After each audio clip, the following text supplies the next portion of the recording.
Alright, we should be good now. Yeah, I can see chat, I can see the mini feed, I can see all my other stuff. I'm gonna go around through and continue with my notification. There we go.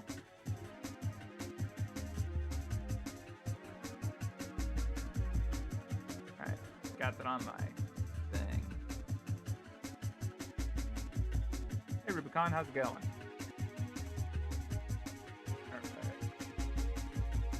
Blue sky now.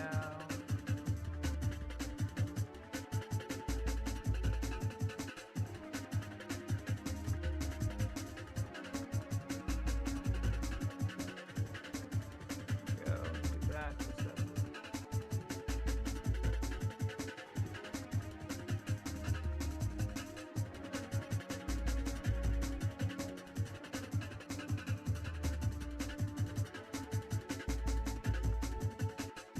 Alright. So that's out right now. I'm gonna give a minute. Well, I don't have any water. I might have to remedy that real quick. Oh, and Munchie got comfy in my lap now. Oh. Scoot back a bit. I'm gonna go get some water and then I'll be back and I'll be ready to stream. So I'll just let the music play for a little bit before I get started. Right back.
Alright, I'm back now. I'm gonna have to balance my music. It's probably a touch loud.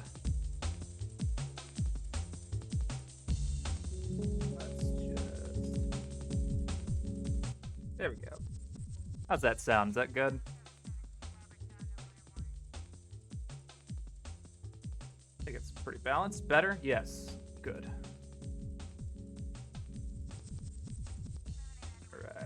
Pretty sure I got my notification out.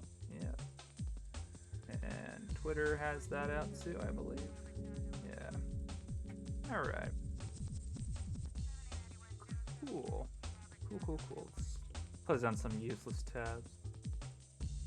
Alright, so for the past several days I've been working on a character. Ugh, excuse me. Ow. Alright, so working on a character, and I am going to be now going into the process of actually rigging her to be a fully animatable character with a litany of different controls and whatnot. And it's been a pretty long time since I've actually shown that off. Actually, it's been a long time since I streamed pretty good in earnest. The last time I streamed, which was actually a couple days ago, I wasn't really in the best mind space. I'd actually just had surgery about a week ago, and since I was like homebound, I'm like, well, I might as well. I should, probably do a little something to keep myself from, doing nothing. So I tried to stream, and I wasn't necessarily the most. I wouldn't say I was out of it, but I just didn't mentally feel like talking all that much. I tend to get like that, where my attention deficit is like, I don't want to pay attention to do anything. So that's just kind of what happened. So it was kind of a not great stream. I mean, my streams are kind of hit and miss anyway. But yeah, so we're gonna do some streaming, and we're going to be working on, if I can get it, I believe it's console capture.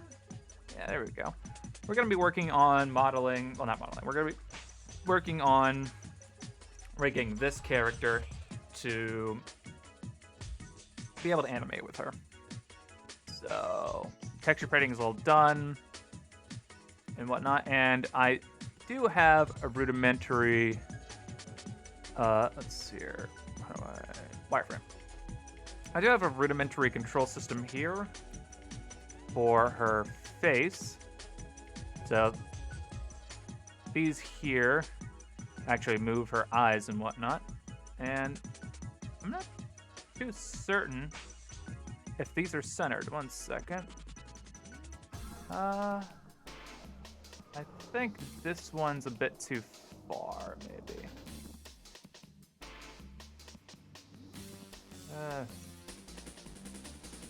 Maybe. Yeah, I think this one's too far to the right. So we're gonna go into, let's see here, it would be the right pupil texture. Let's see here. I must have used this to add the wrench with. Let's add that back to the outliner. There we go. Bring that way. Okay. So this is. Let's bring the pupil out. This one. And this needs to come out that way. Okay, so from this pink part of the eye, 1, 2, 3. Yeah, okay. There we go. I think we got it. All right, so as you can see, I have a sort of rudimentary eye control system here where she can move her eyes around and whatnot, make him look, as well as a mouth control system. So if she was looking over here, we could also move the mouse over here if we wanted to see that, or if we had textures to make her talk or whatever. These also would be where we would add, what's it now? We would be adding, what's it now? Private custom properties is what it would be. So if we wanted to add properties for facial texture animation, I made an entire video about that about, 6 months ago now? I don't remember how long it's been since I made that video, but oh man, I was burnt out after that video. I was like, I am done with Blender and video animation and modeling and stuff for a while. That's when I took an animation contract and worked on that for a while until I again got burnt out. Then, well, I made a wooden table, and now I'm back to getting into 3D modeling and animation again. So let's close that. And now we're going to be working on actually rigging her to be doing animation with. So first thing we're going to start off with is making the root bone. Let's set these to individual origins and normal. That's the best way to handle these. So this here is the... Wait, we don't even need to do that. Just call it the root. There we go. And the root bone get out of that mode. The root bone is a non-deformed bone. It does not actually contain or it affects any vertex groups whatsoever. It's just an encapsulator that would hold all of the bones that do deformation. So, and then from here, we're going to add another bone. We're going to set the viewport display for this rig to in front, so that way we can see all the bones that we're adding and manipulating. So this here is going to be the center of gravity bone, or the cog bone. Rotate that 90 degrees, and we're going to place that about where the middle point of gravity for her is, which is about where your navel is, which would be probably about there. I mean, we could just go right there. All right, that seems reasonable, but I think we'll put it right at the belt line. Let's get rid of this. Let's get rid of the pipe. We don't need that at the moment. And that is centered. There we go. This bone is set. Do not set it to deform. And then from here, we're going to add this bone here. This is going to be the basis of the spine. There we go. And let's try and wireframe here. Yeah, probably there, there, there, and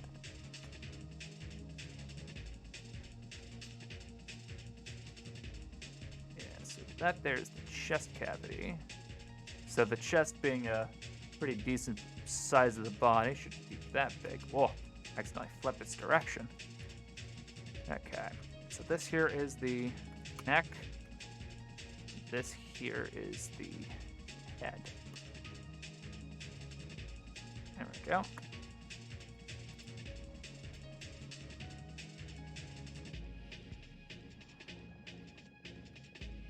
right.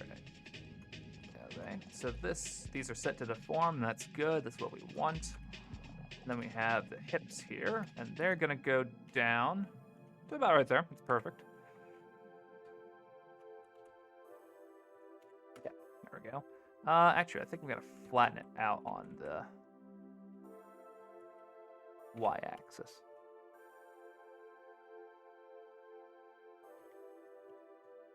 Okay. So this will kind of be an encapsulator for all of the legs. This will basically move all of the legs, and this will move all of the upper body. And we have to work on our rig hierarchy. So this is the root bone. It's going to hold everything that's in this rig. So the bone hierarchy works from the base to the tip. These are connected, so they are all connected. So head connected all the way down to here. Now the spine is actively not connected to anything. There's no black relational lines to tell you that it's actually connected to anything. And what we want it to be is we want it to be connected to the center of gravity bone, or the cog bone. So that way when we're in pose mode, if we move the center of gravity bone, oh geez, that's a big message. Oh, sorry for bothering you. I want to, wait, what? Oh, it's just fucking spam. Get out of here, man.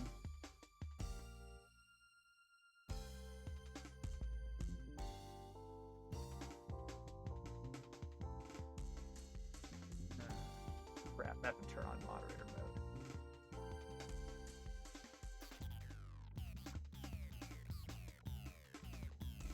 Alright, how do I...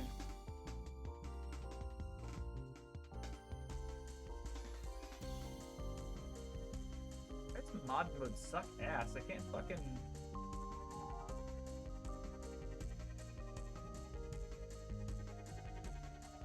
Yeah, ban. Good.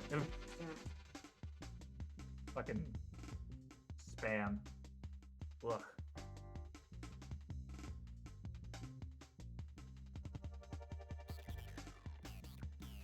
Get nay-nayed. Fucking waste fucking time. Okay, so where I was at... Okay, cool. So hierarchy, this is now connected to the center of gravity bone, which means when we rotate it, it is now affected by its transformations. So that also needs to apply to the hip bones. That's going to also be parented to center of gravity bone, which means all of it is now connected. And we want the center of gravity bone to be parented to the root bone, because everything we need to be parented, everything at the end of this hierarchy needs to be parented to the root bone. Cool.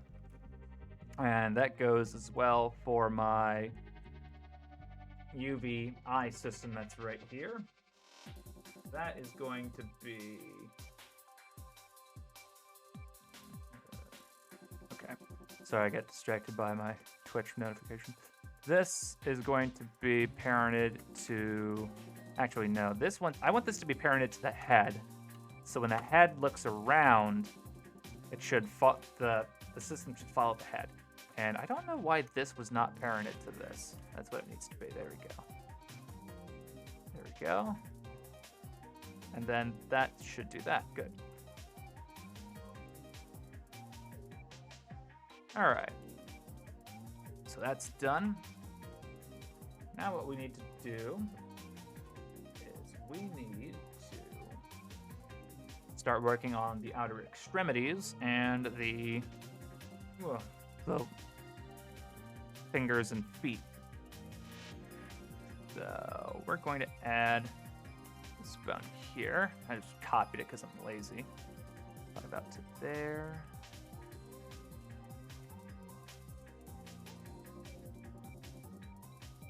This here is the pelvis bone, and we want to designate it as a .L, which means that it is existing on the left side of the body, because we're just going to work on the left side of the body, and when we're done, we'll just hit symmetrize, and it'll create a right side for it. So that's what we'll be doing. Okay, go away. Delete, please. All right, it's deform bone. And this is going to make the knee and leg. There we go. Let's bring that there, more center to that. Bring it to the... That looks... Hold on. The knee doesn't look really correct. I think it's a bit too low.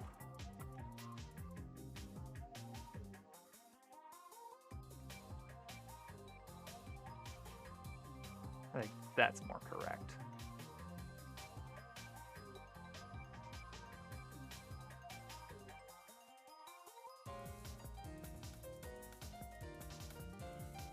Whoops.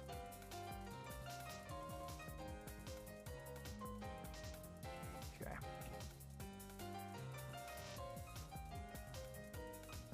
Let's see if I can flatten it along the z-axis. So those are now in alignment with each other.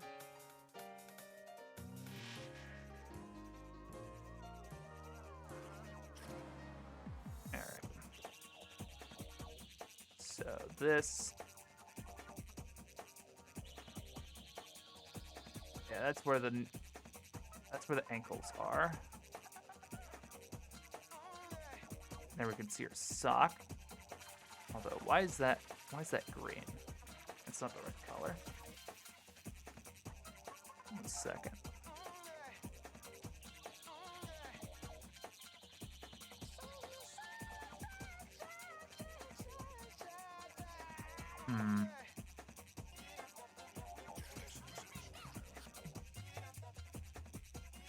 Why can I not see the UV map?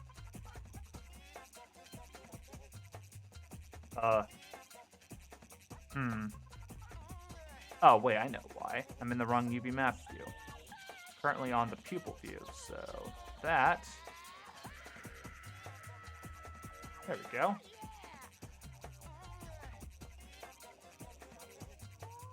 Oh. That's...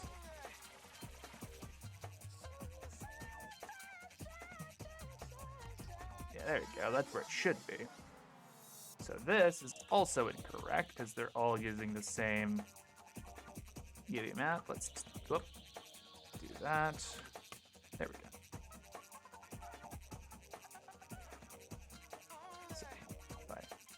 Probably gonna take a second to fix this real quick. Okay, so I'm using that.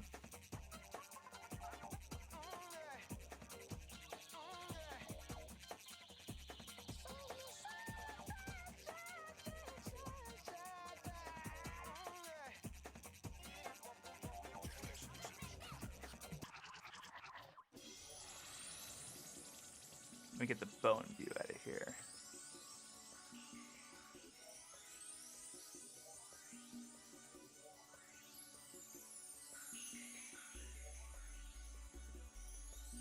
There we go, good enough.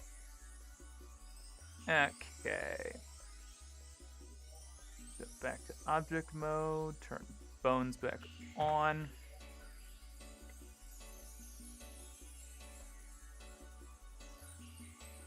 Yes, about right. There's where the ankle would be. All right.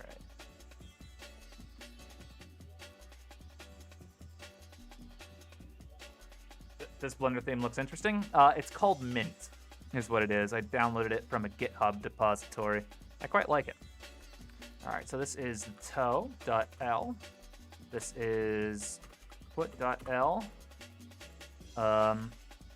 Lower leg dot L, and then upper leg dot L.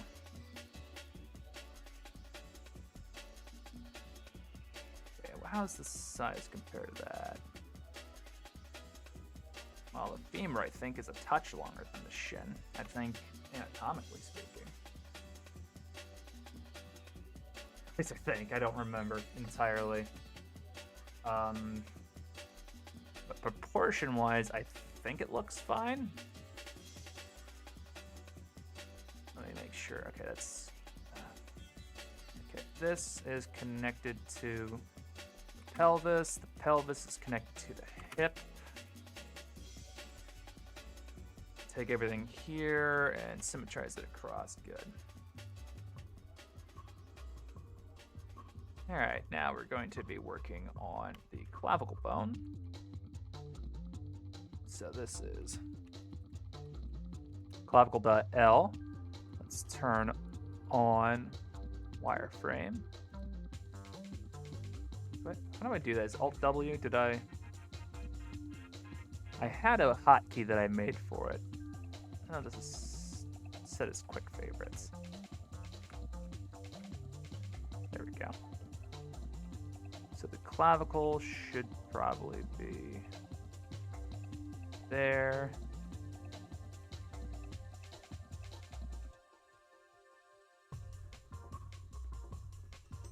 Yeah.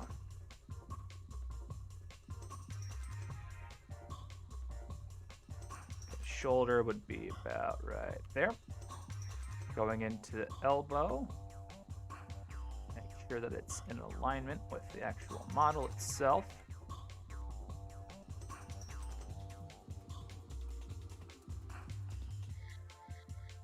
I'm going to do a little bit of adjusting there.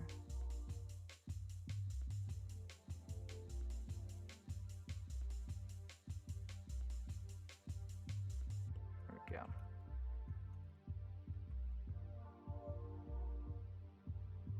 Good.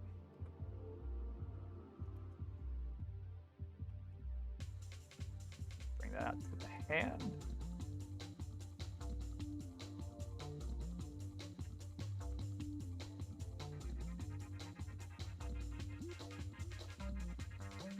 Okay, so that connects to the clavicle bone. The clavicle connects to the chest bone. Let's go about naming them. So this is upper arm dot L.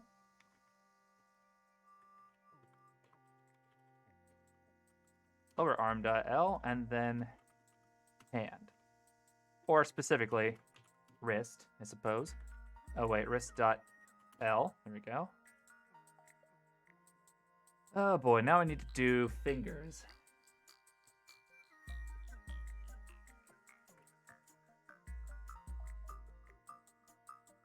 Okay.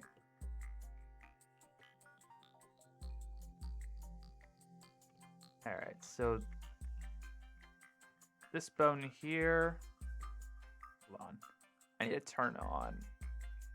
Where's it here? Viewport. Axes. Alright, so we're gonna roll. I want the x-axis to represent the axis of which is the primary rotation of this bone. So if we go into pose mode right now and we rotate it around the z-axis, your wrist does not bend like this. That is not how it works. So what we want to do is we're going to rotate this probably to 0. That's probably the correct way. And when we rotate it on the z-axis, that is the way that the wrist should behave. So for the elbow, we want it to bend this way, right? But at the moment, the z-axis, x-axis kind of bends it upward, which isn't correct. So we want to set this probably to 90. Yeah, there we go. And we're just going to calculate this to be the same as that. So if I control, how do we do that? Alt-N, Shift-N, yeah. I want this to calculate to the active bone. I'm a little bit disappointed that when I updated it, removed all my favorite hotkeys. It's frustrating. All right, Shift-N. Shift-N, Alt-N, damn it. Ah, beans.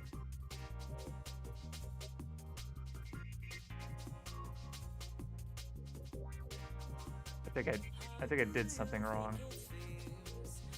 Wait, what? Oh, hold on. I think I messed up the hotkeys. Hold on, I gotta go fix that. That's a problem. All right.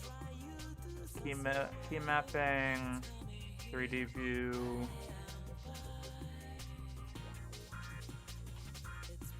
Global. Okay. What? Yeah, so I've mapped this to my left click. That's a problem. And I can't seem to do that. I can't seem to undo that readily, so. Alright, so it is recalculate roll. That's what it's called.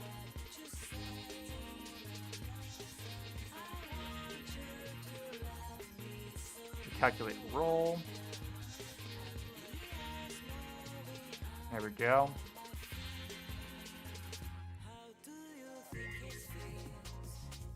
There we go.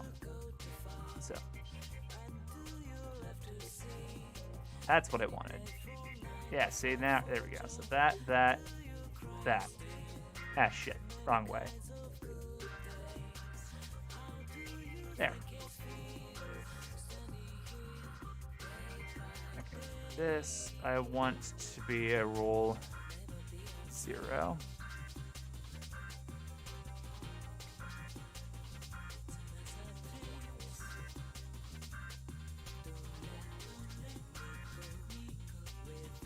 All right.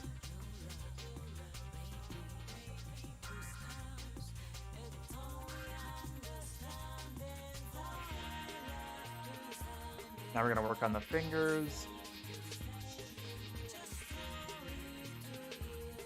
All right, so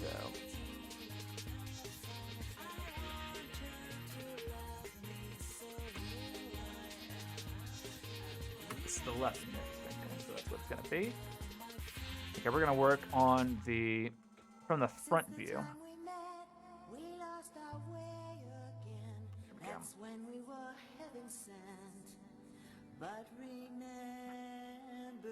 Set this to normal, set this to individual.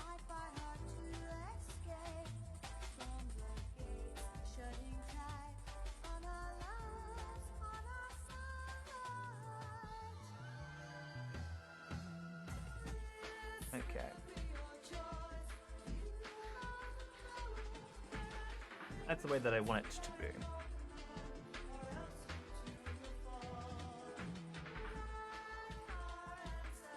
set this to active element.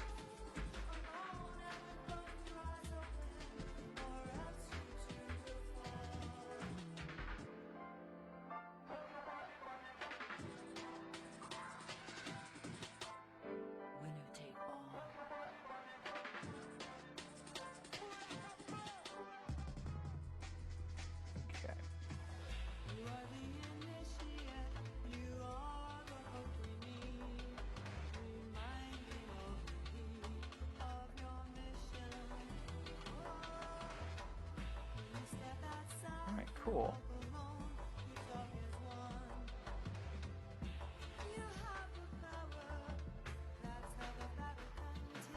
That was well designed on my part. I'm surprised that that went so well. Although, that being said, let me turn off wireframe. It's kind of throwing me off.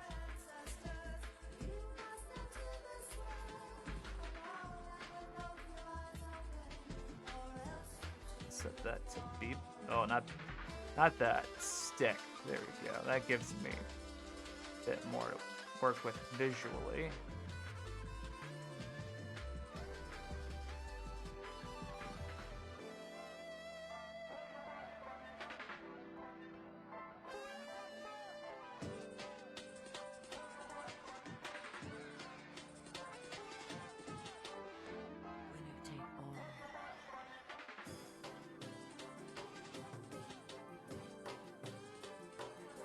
Okay.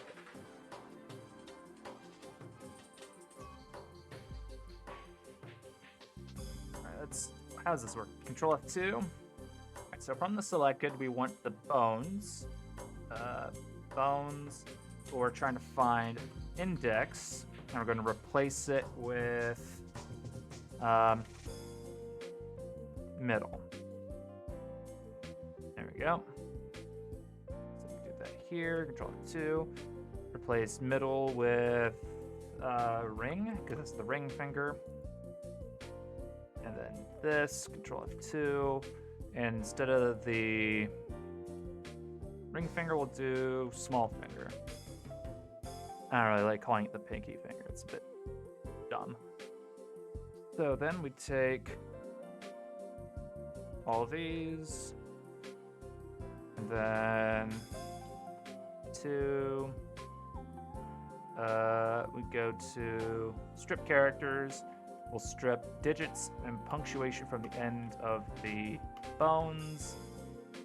And then these should then be in the right sequential order. Yeah, looks like it. I realize these typically have metacarpals, actually.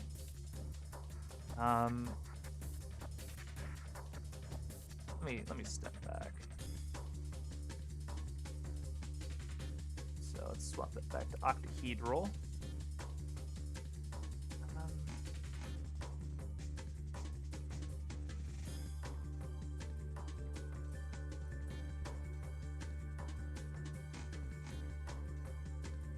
Make something typically like that, and then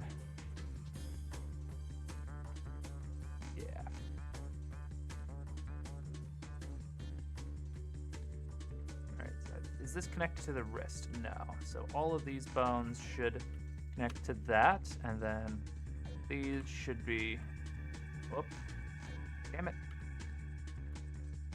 Now we just need to connect them to the metacarpals. And these also need to be renamed. Oh dear, I'm about to sneeze. Okay. Thank you! Ooh! Oh, excuse me. All right, let's do meta. There we go.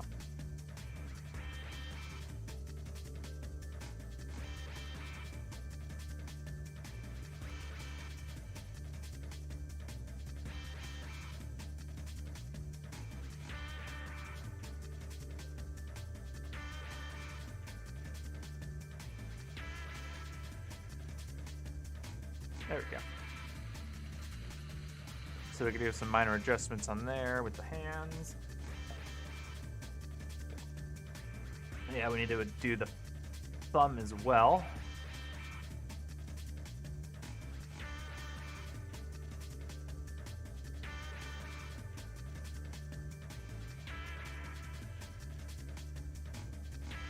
Okay.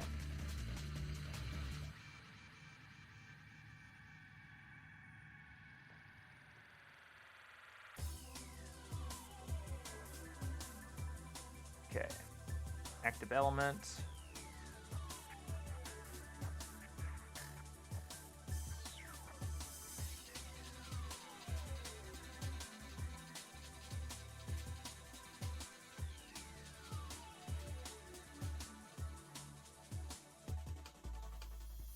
Okay, that looks to be about correct.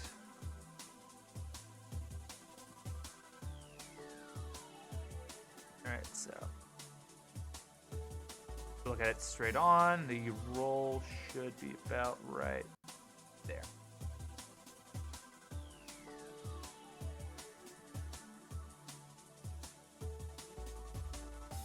Hey.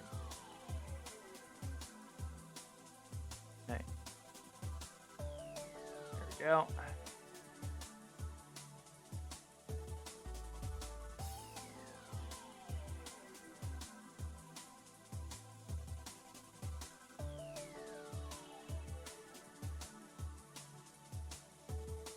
Right there.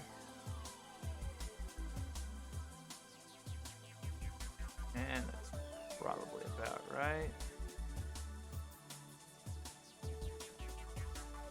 Okay. So for these,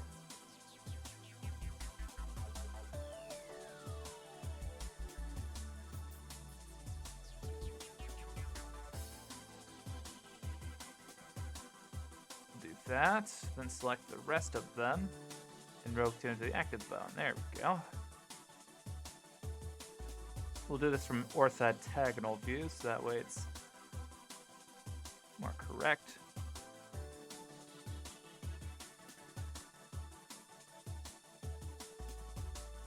It's probably already correct.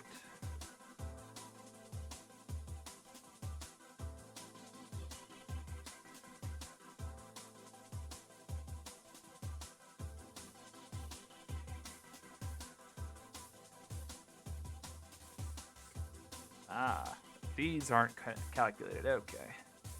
So we'll do it for the sake of these.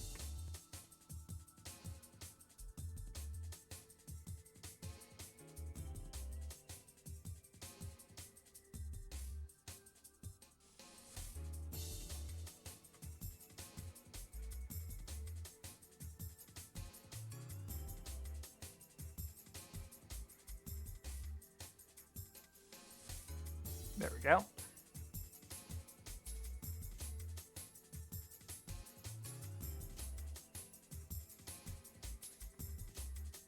Save it. And let's see here. Take everything. I think everything can be symmetrized now. And this.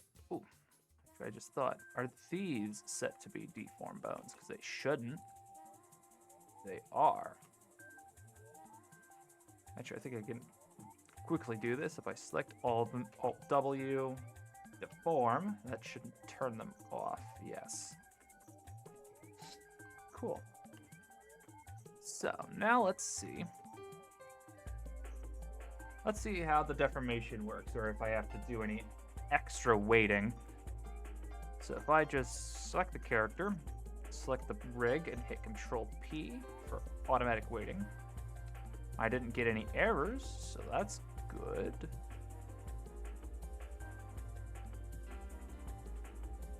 And then we do that for the hair. Let's see how this behaves. That works pretty good.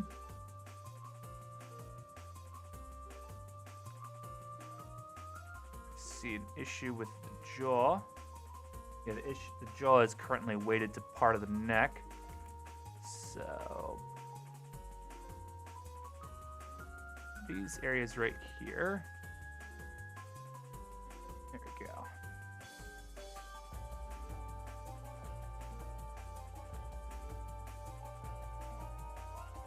things are listed in hierarchy. Whoops. Remove from neck, assign to head. Yeah, her entire face. Okay.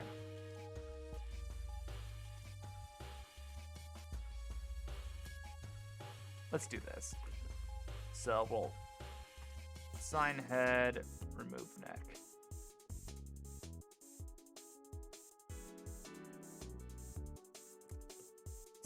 Kind of what I was afraid would happen.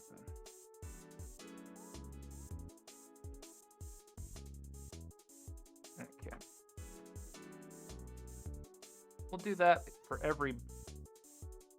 everyone except the ones that are already assigned to the neck bone. That'll keep things pretty simple. There we go. Now that I don't think is necessarily the most. That's all the action taken with the head bone. So we would actually, if we use both of them at the same time. There you go. It wouldn't be as broken as if we had done both at the same time. Got it. So that works good. All right, let's try finger manipulation.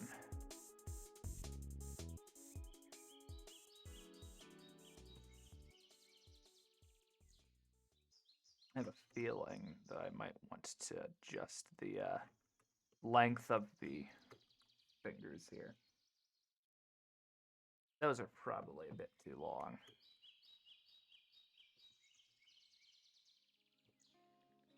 Yeah. When the fingers curl up like that, the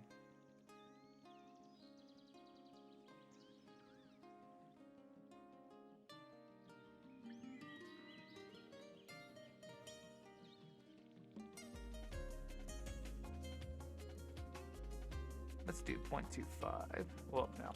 0.75.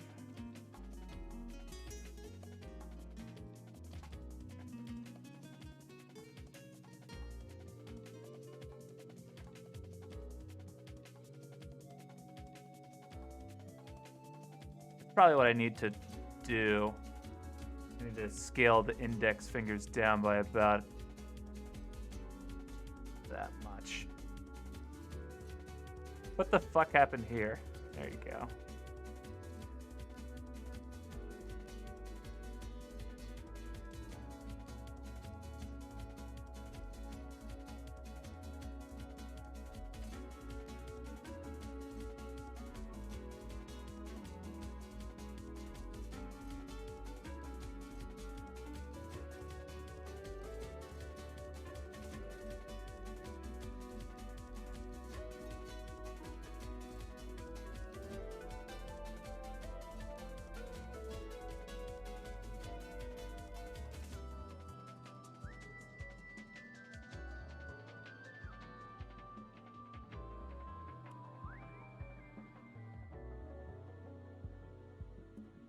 Go.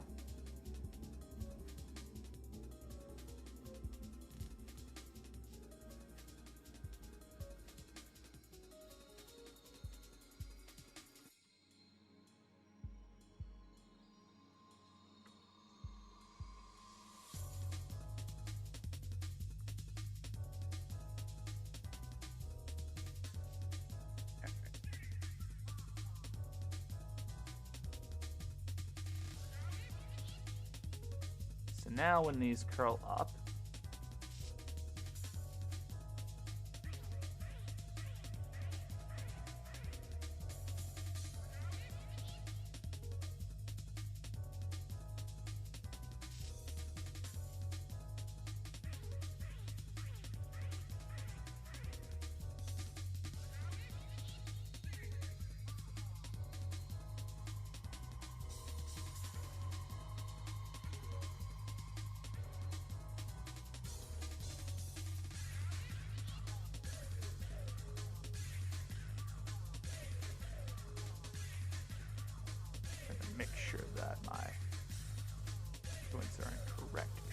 there.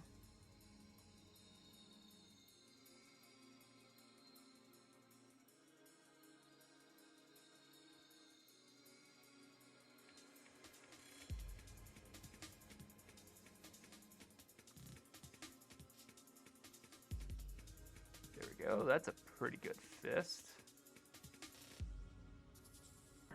All right.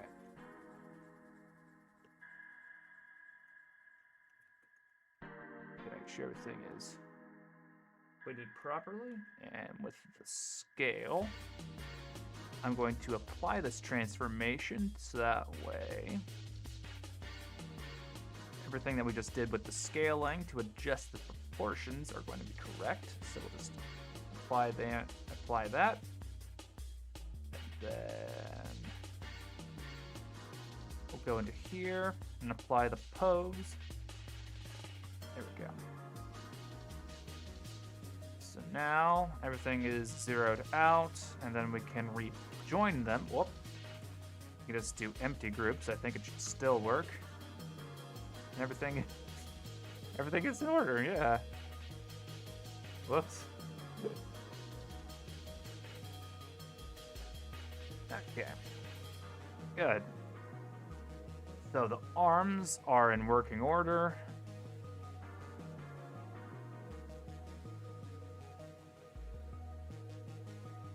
Probably going to need to adjust the weighting on the arms, maybe. Maybe.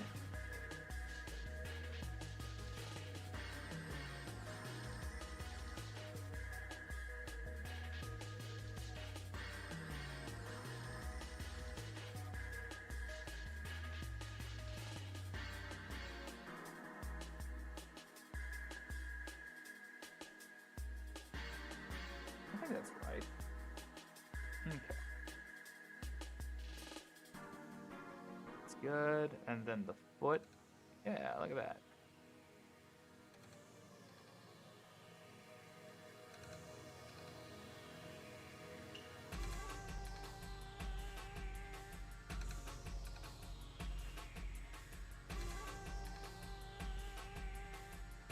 All right.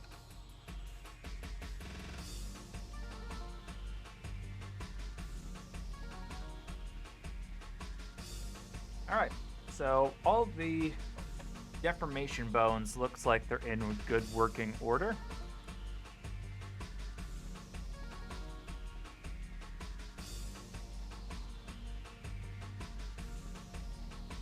Move your body. All right.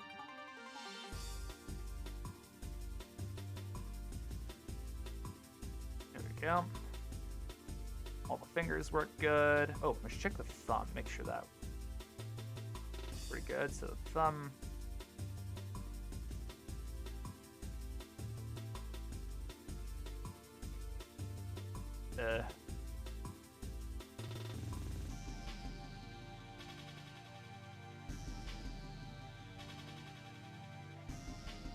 Well, that's not okay.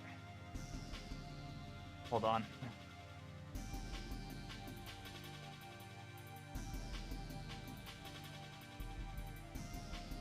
Yeah, so that's the way that the thumb should bend, which is correct. But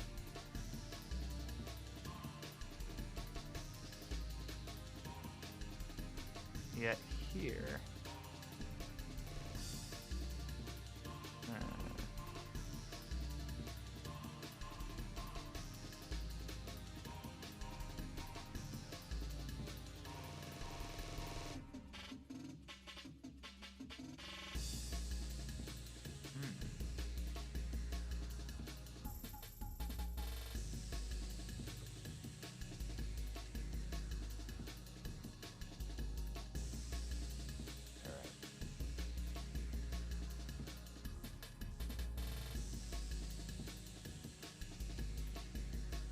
so then I'm gonna have some fun, kind of.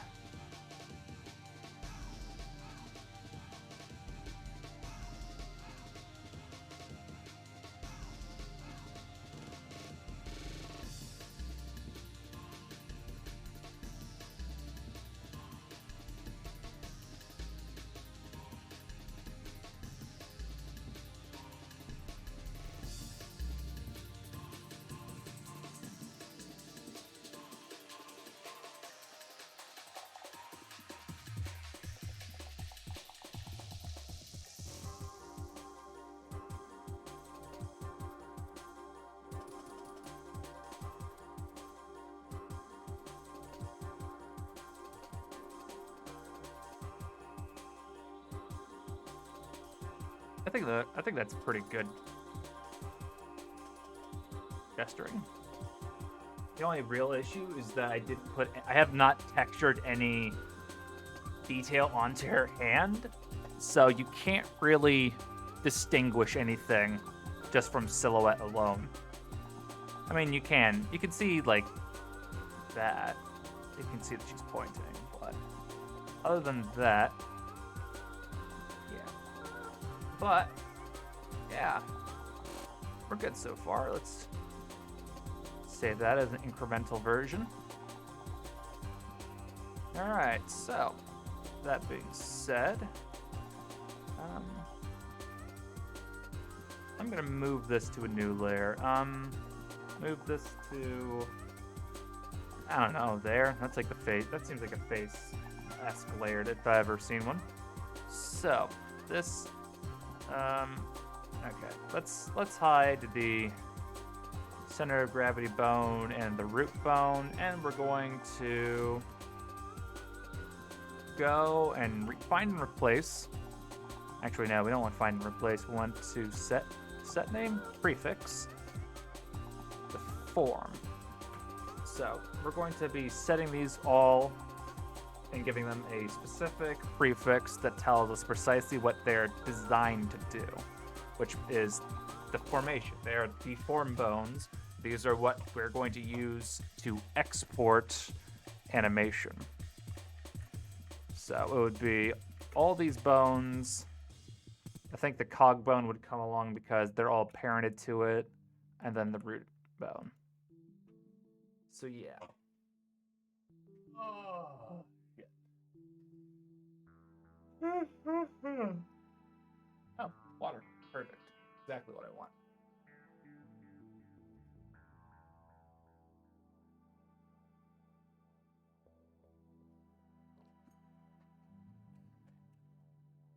So the next step is if we want to set up tweak bones, which will allow us to get funky with it, with our modeling, or not modeling, our animation. So what that's going to entail is we're gonna have to get all of this. Damn, I just hit those. We're gonna take these. We're gonna actually, before I do any of that, now that we have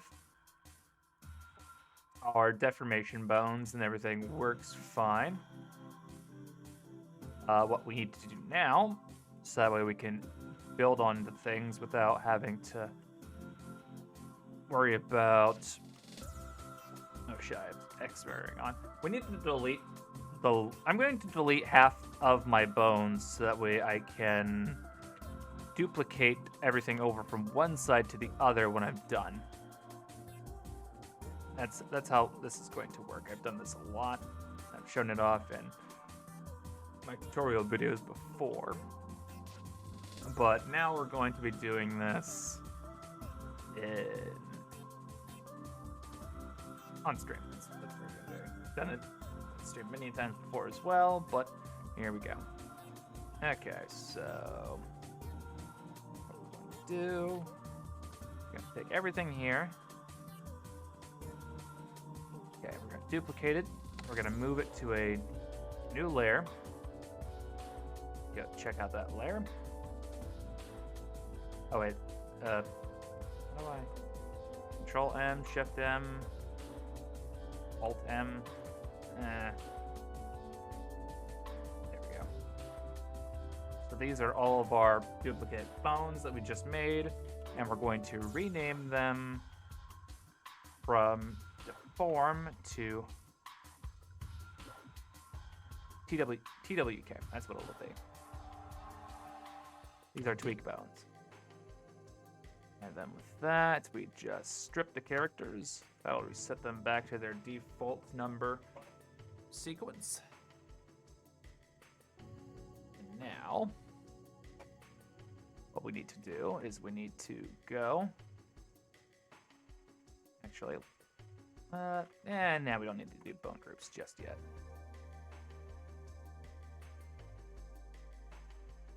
Let's move these over here for a second. then bring this back. What we need to do is we need to take the deform bones, and they are going to copy the transforms of the tweak bones. So we do that by selecting, I think, the tweak bones. Wait, no, that. Okay, this is either going to do one or the. This is either going to do the right thing or the wrong thing. So, did the wrong thing. So select the thing you want to copy, then select the target you want to set. There we go. So now the tweak bones are telling the deform bones what to do. We're going to do that for every bone here.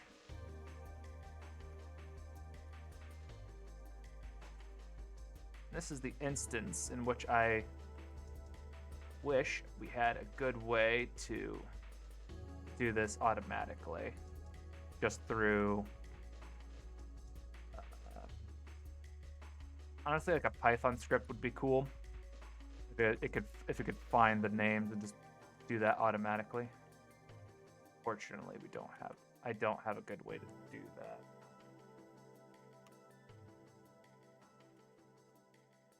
Whoop, wrong way.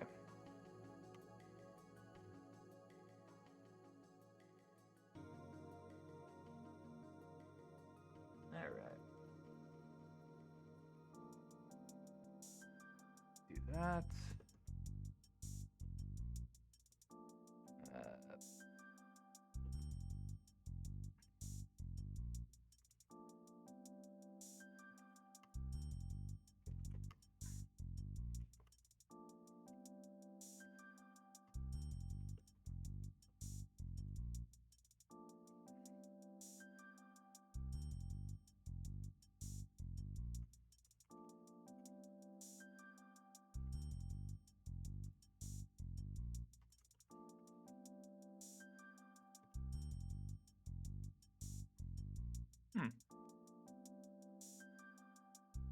That's interesting.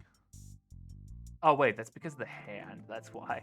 I was wondering why it was acting strange. It's like, those parts are supposed to be attached to something. That's why. Okay. Yeah, parts of the hand bone itself that's where those points are connected to. Okay.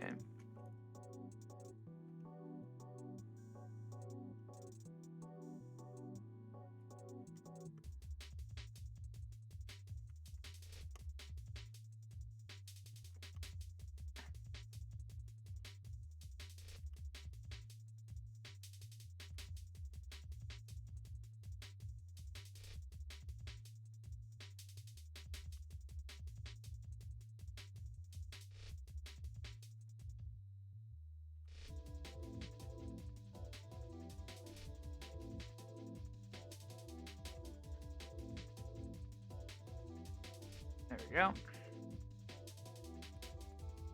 Oh, wrong way.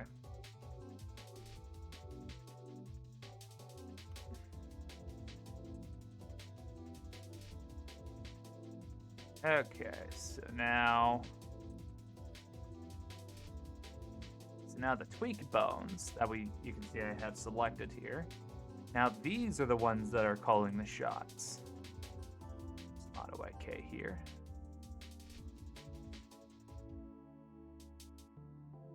Right.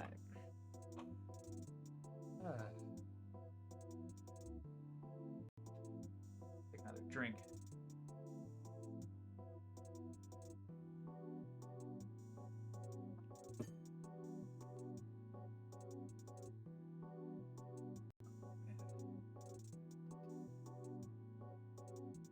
Rigging, unfortunately, takes an unnecessary amount of time. I much prefer to sort of do things my way as opposed to just using Rigify. It also helps sort of cement my understanding and pass it off as well. Okay, so we have tweak bones. Now we need to add the actual stretch bones themselves. Actually, that's what these should be called. These are the bones that are actually stretching, as opposed to the tweak bones, which actually moves these. So let me change that real quick. So these are not tweak bones. These are stretch bones. There we go. That's what these are. Now then. we're about to cause a problem. Because for every point in this armature, we're going to need a bone. And that's gonna be a pain in the ass. Alright.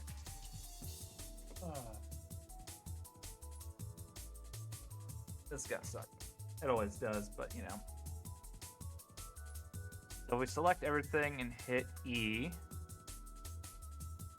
Yeah, it extrudes everything out.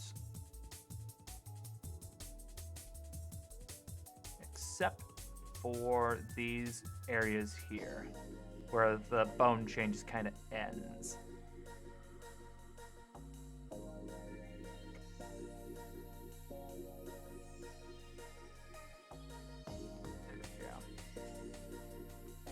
Now we should just be able to select, if I hit Shift G, by direction and Y, because no other bone faces that direction in the Y. Just hit Shift H. There we go. All these are now disconnected. I think I can move these into, let's say, this layer. Why not?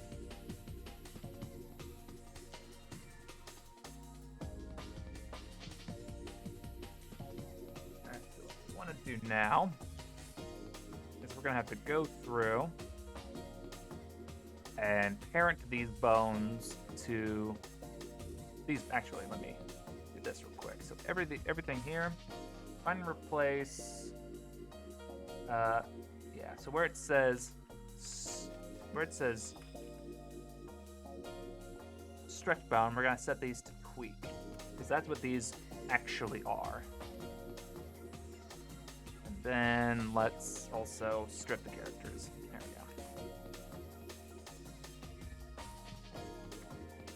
we go. Alright.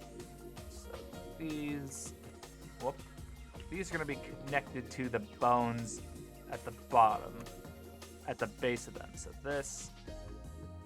these are connected to that. There we go.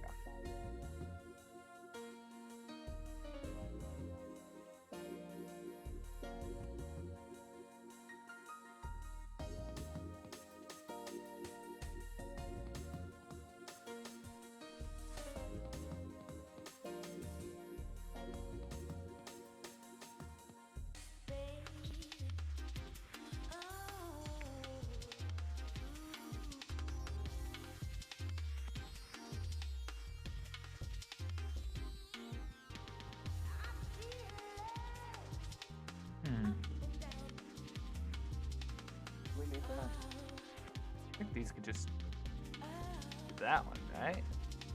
I think so. Work just about the same.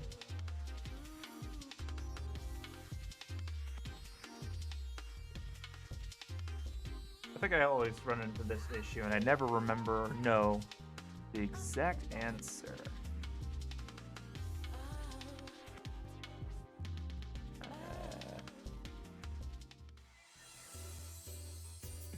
You know what? We're not gonna do that. This will be just connected to that. There we go.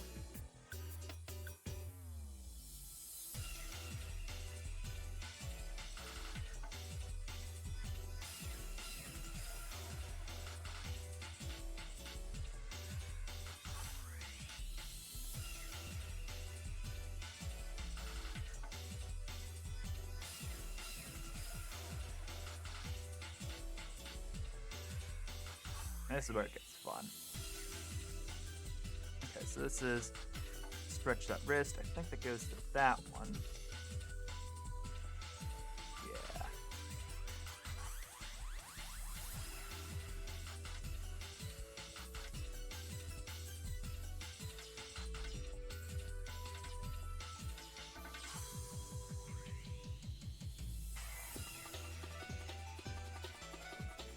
Okay, all these ones at the tips of the fingers, those aren't necessary. We don't need to see them.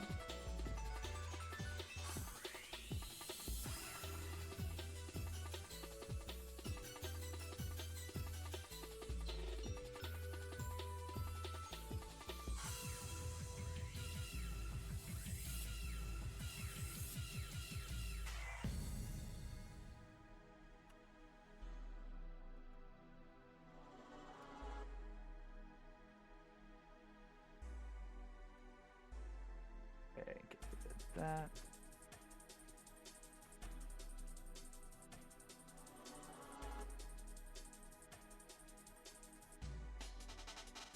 Alright, so now we're left with these bones. Damn it.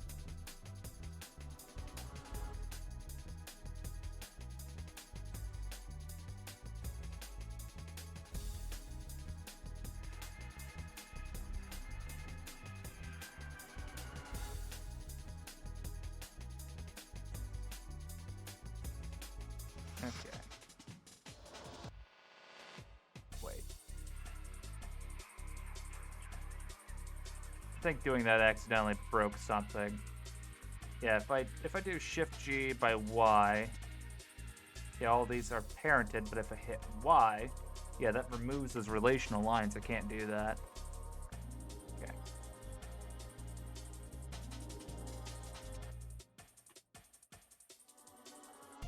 Now I can parent them. Uh-oh. Wrong thing. Accidentally tore them out of the armature themselves.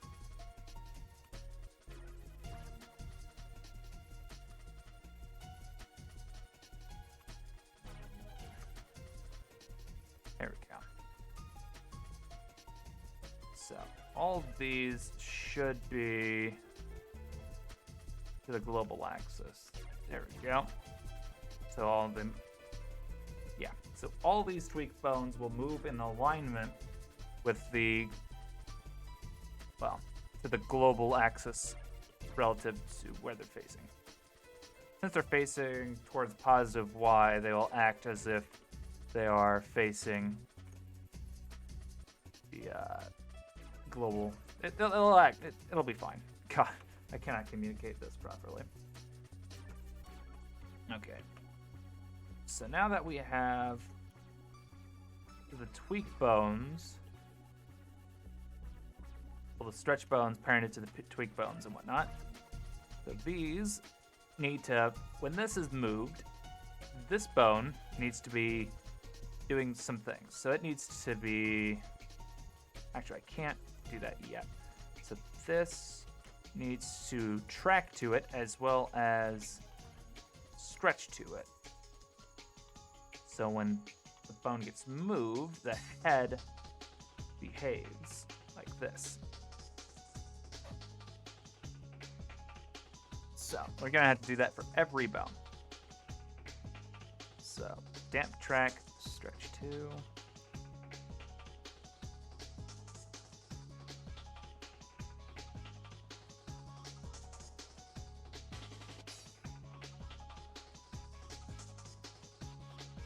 Oh.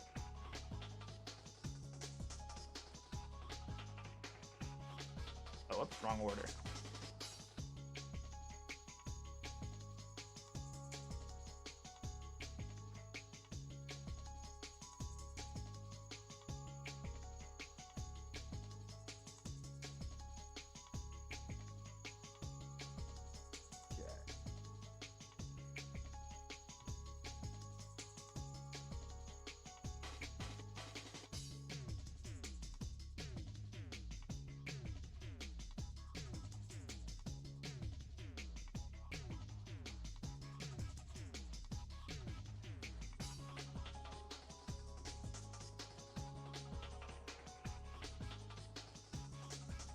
This will allow us to move bones independently of each other.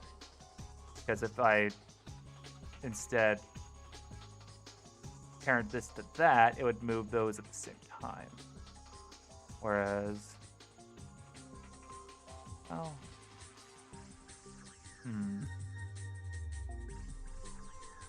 maybe.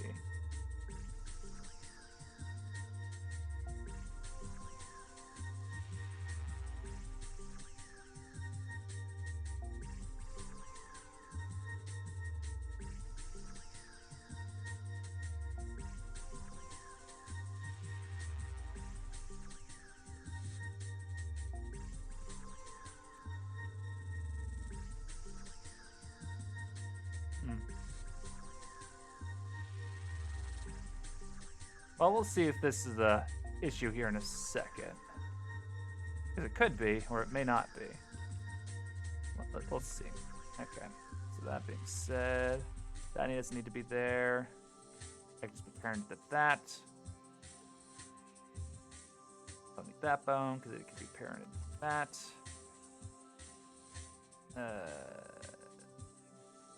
You know what? Let's not get too ahead of ourselves. If this is a problem and I go too far out of my way, I'm gonna pay for it. So we'll just do the pelvis and the hips for now.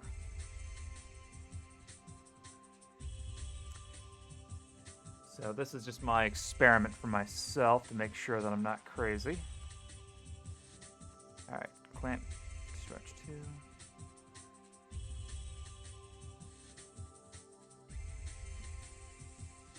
So one thing that I think I will do, all these bones will have a, let's see here. Oh, no, it is in this bone group. All of them will be assigned to it. This is weak. Whoop, that's not how that's spelled. Weak bone. So they're assigned, and we'll give them the blue color scheme. Yeah, easy enough. On top of that, this bone, viewport display, custom bone. Let's see here. Hole? There we go.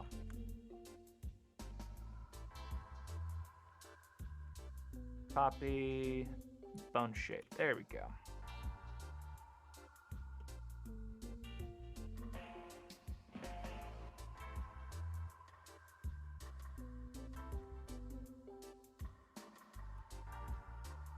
I'll make this a bit easier.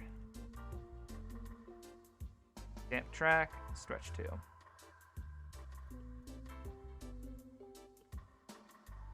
Oh.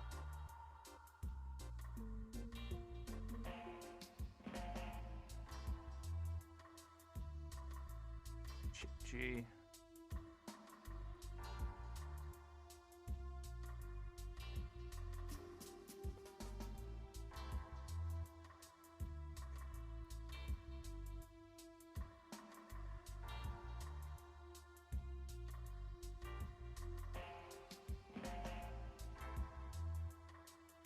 There we go.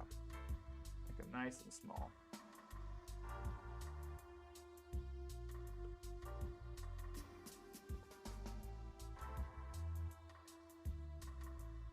Okay. Oh, that's one. These ones can be shrunk. Alright. Damp track. Stretch 2.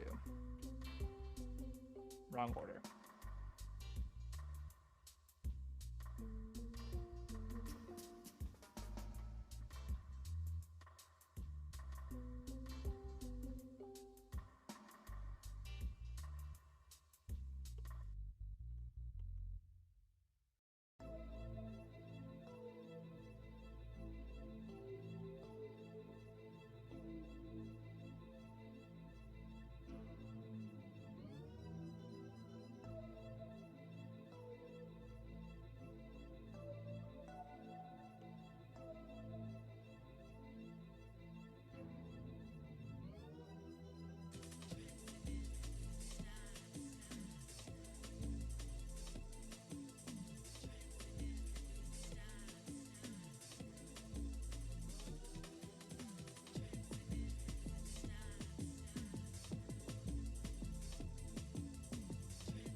I do remember there was an add-on that I had at one point. Action recorder.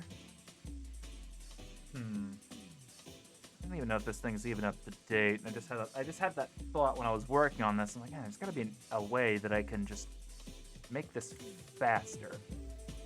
And I really don't know. So let's see here. Let's add one. Let's record, right? All right. Select phone. And then damp track, stretch 2, stop. That's either going to fix it, or this is either going to save it, or it's going to break. What the fuck?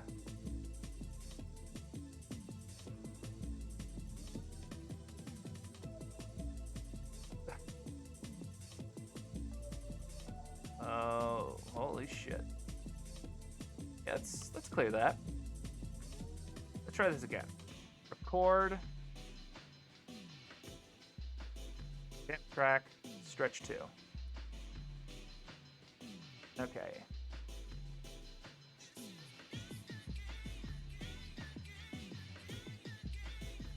Okay, that seems to work. So, to play this macro, you just hit shift period.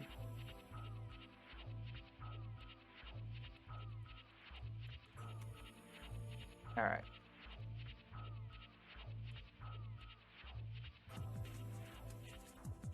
That is faster. Whoop.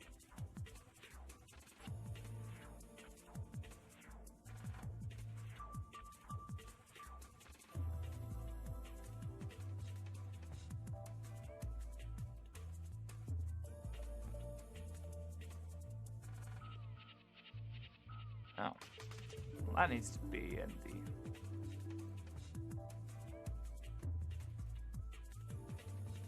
There we go. That.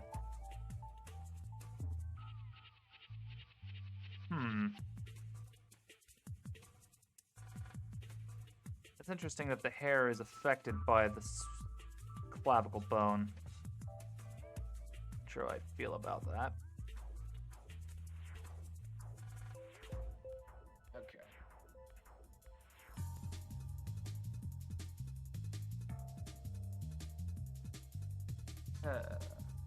Alright, so the next order of business is to add the mechanical bones, which is where the FK and the IK bone are going to be built from, which we'll be using.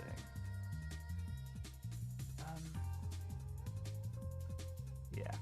Let's take this, build it, move it to this layer.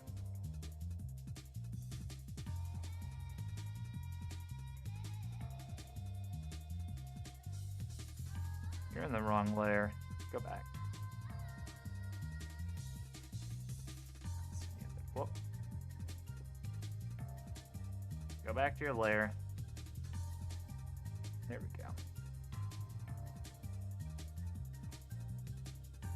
Okay, so these are all duplicates of the stretch layer. So we're going to go Control F2. Find and replace stretch. Replace them with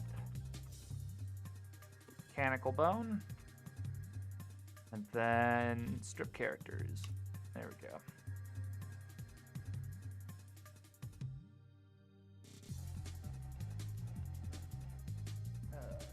Any water left? Nope. Okay. So we're going to take all of these and we're going to clear them of their constraints. We're going to want to see tweak bones because we're going to begin parenting them to the next bone in line. So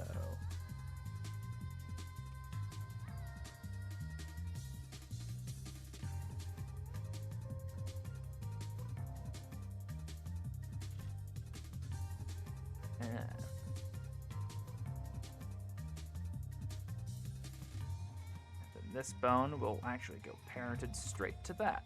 There we go.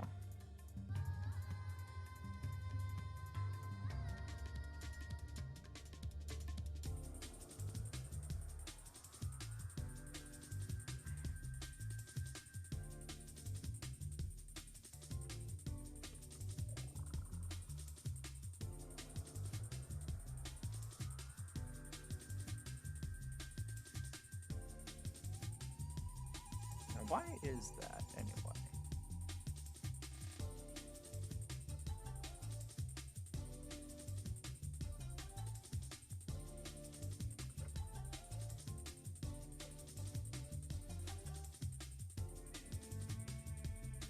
So that is that, but that... Oh wait, maybe I did something wrong. Hold on.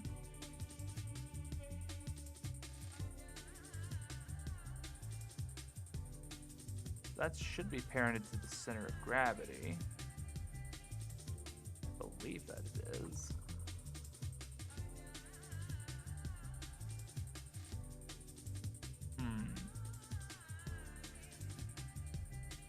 parent center of gravity. Yeah.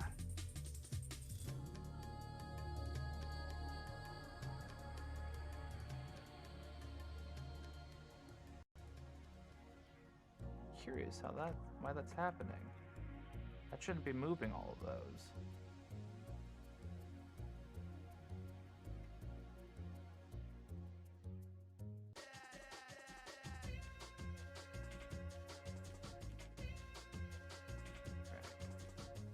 So I have changed my mind. These should have their own tweak bones. I originally deleted them, and this is a problem I always never really cement for myself whether I should have them or not, but I think I've figured it out now.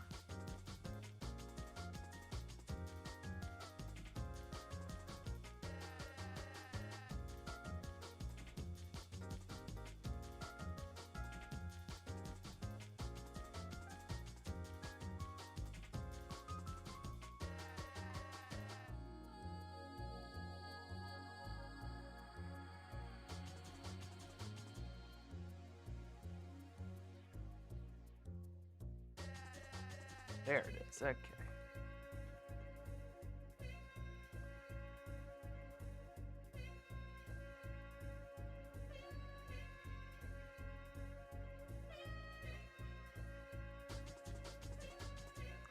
Good I didn't decide to do that for all of them, otherwise it would have turned out bad. Okay.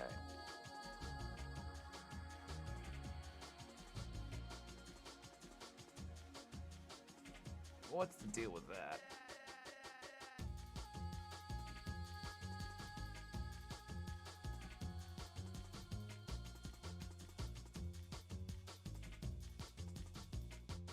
Even without having what?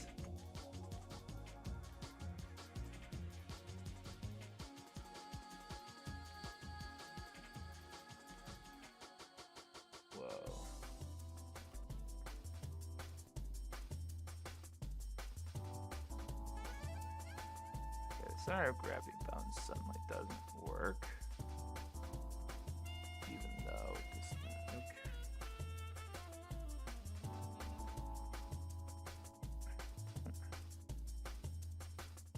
range. Okay, those work.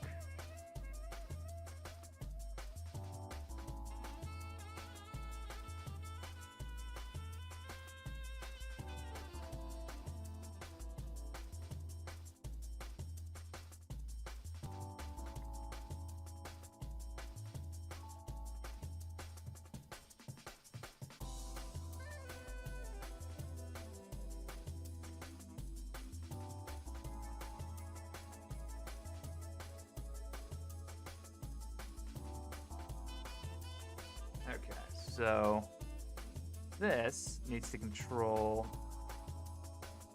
both of those. So these should be parented to this.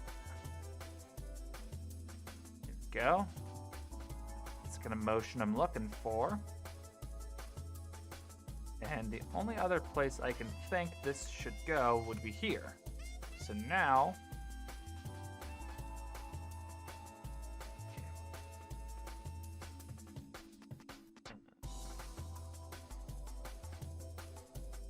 Wait, hold on.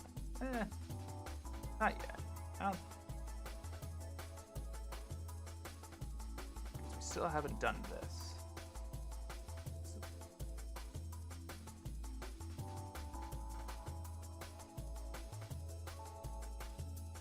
Well, that goes to the center of gravity bone, but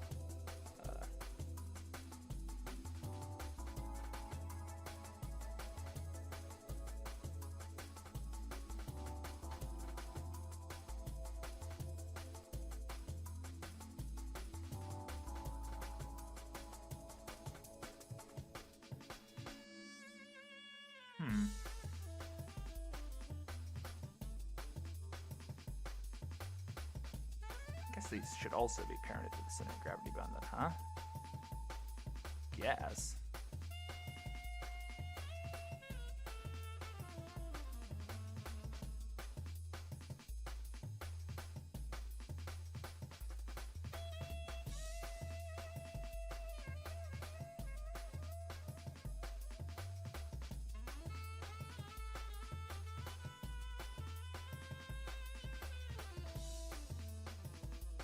makes just about as much sense, right?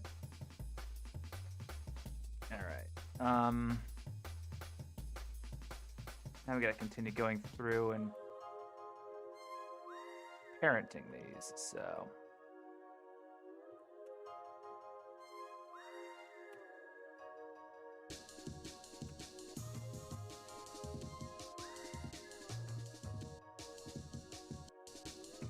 That should also be parented with that.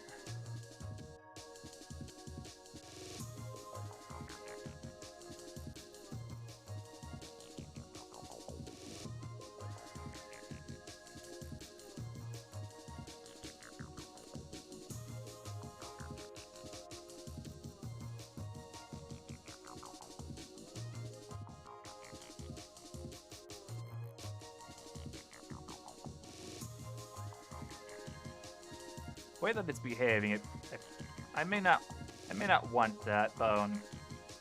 Frankly, it doesn't seem to behave properly.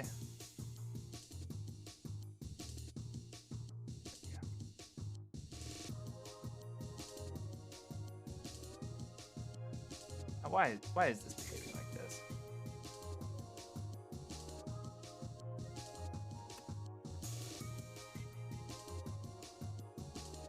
Oh dear.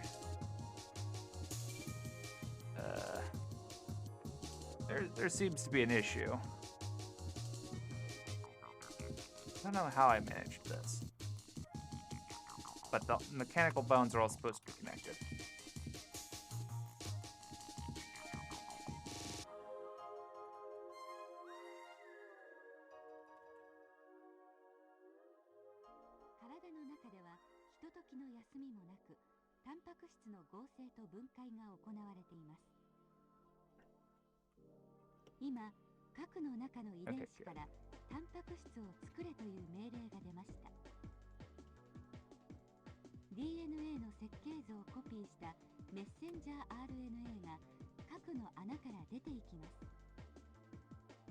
Oh, it's because I know why that was. It was because they were copied from the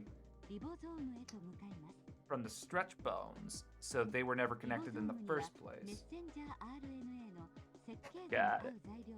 Which means all of these bones do not. Okay.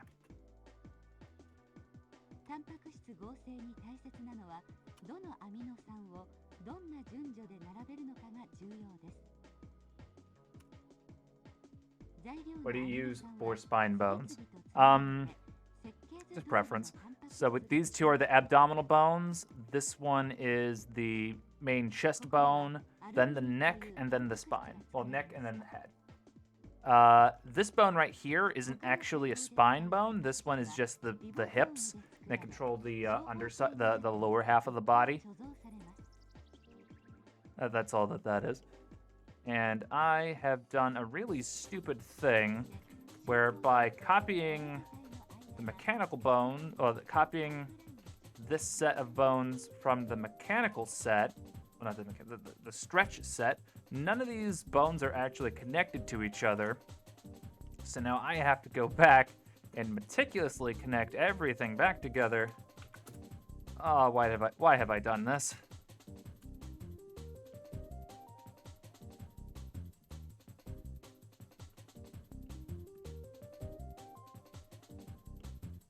Oh. All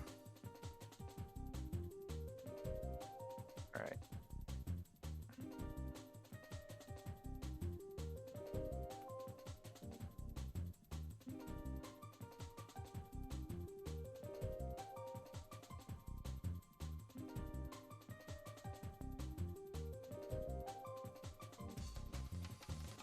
Also, is that four-finger bones? Yes, these are metacarpal bones. So these are kind of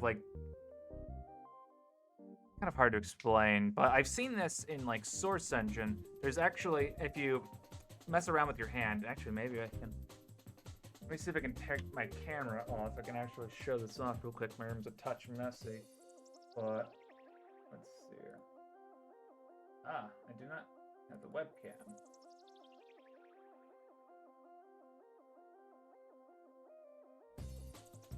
Huh. It will not let me use my camera for some reason. Alright, cool. So, since I can't demonstrate this with a camera, so I can visually demonstrate it, I'll demonstrate this like this. Alright, so take your left hand and right where, take your other hand. So you're going to basically take your right hand and you're going to grab your left hand, like right where your knuckle joint is, where your pinky is, right? So sort of grip with your right hand on your left knuckle where your pinky is. And if you move, what you can do is you can move that back and forward, or at least I can. And what you're doing is you're moving a metacarpal bone, which goes from your wrist all the way up to the knuckle joint, and there is that's what these bones that I'm incorporating are. That is basically the same as if I was grabbing here, and fuck, it's not connected. Son of a bitch, fucking goddamn it, fucking, ow, fucking ad breaks, piece of shit. Okay, well, let me fix this real quick, because for whatever reason, that's connected. It's connected. Connected. Okay.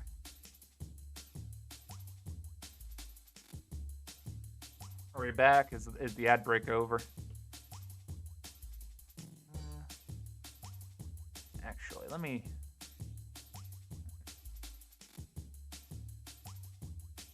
I want to adjust the roll on that, but like... Yeah, it should... Honestly, the roll should be like that and bend that way. That's the way that should bend.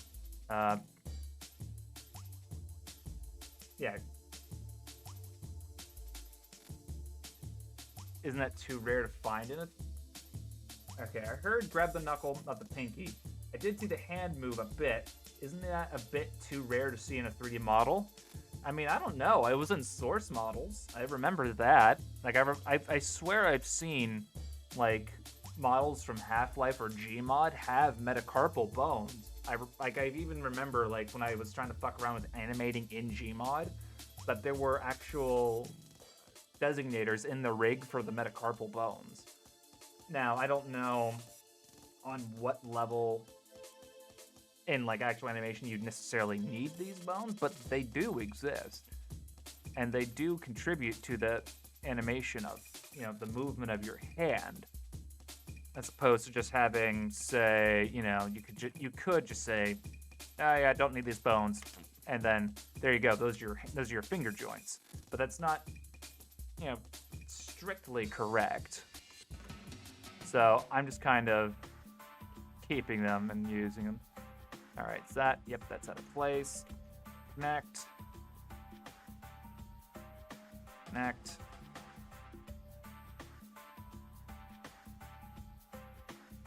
Those are connected.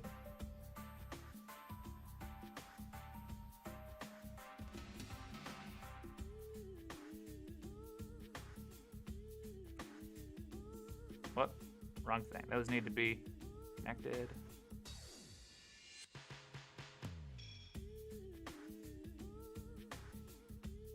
Okay, see what the proper bone structure is. What is this character for? This is just for a... Alright, so this character is basically just like a character for myself, really.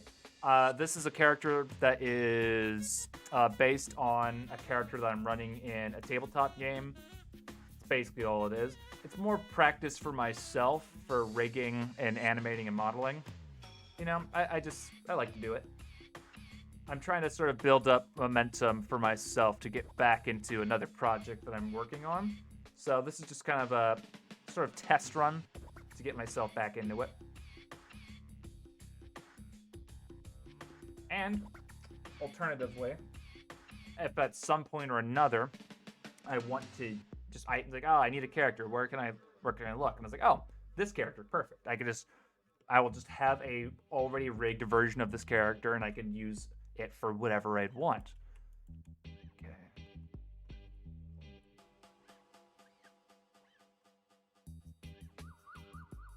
so now we're back into, we gotta parent these to the things. So that's good.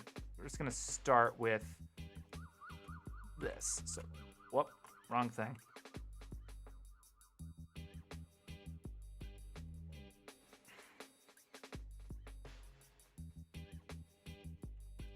There we go. Slowly working our way down the hand. Oh, wait. These 2 bones need to go to that. There we go.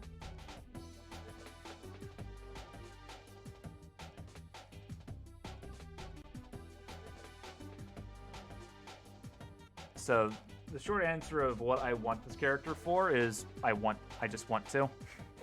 It's kind of the short and simple of it. And it's also a good sort of show to sort of show off how this rigging is done. I suppose in theory what I could do is I could maybe make this for VR chat. I don't know. I think this is probably too many bones though. I don't know what constitutes as humanoid unity structure. Not right off. Okay.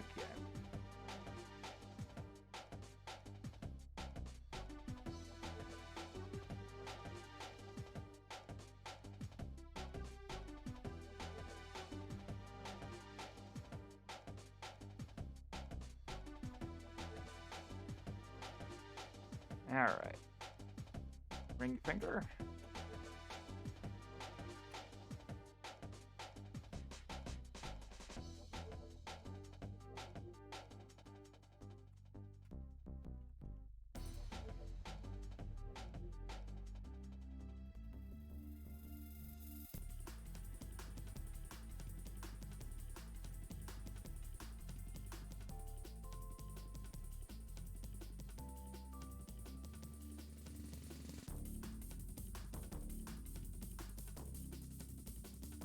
Wait, wrong thing.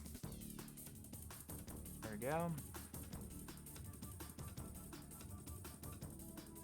Accidentally moved it, actually.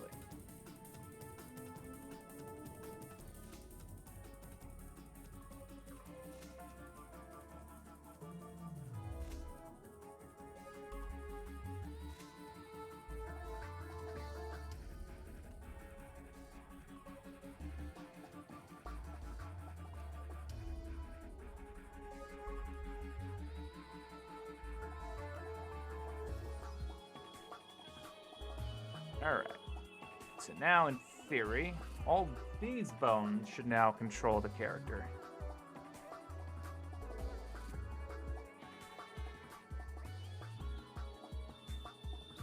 And it would seem so. Oh, what the...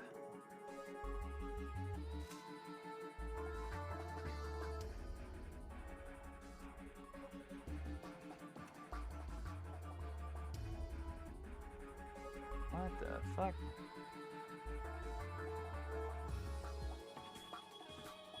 Okay, so something's going on there.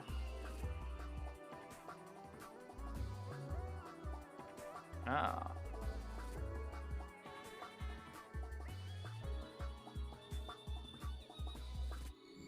My reactions? Yeah, that's not good. Okay, so that's index finger. Looks like all these are part of that. Yeah.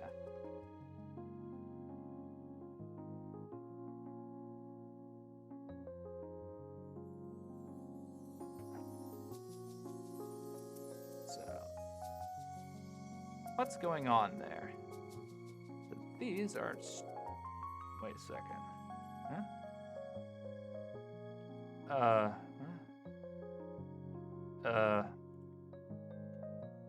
Okay, so these were not...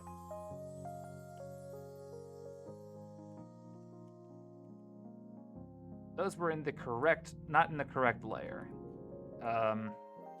Cool. There's, oh. What? Oh. Oh, we got some issues. Okay. So, we have imposter bones. That's not good. These bones do not actually do anything. So, we're gonna need to delete them. So, those are gone.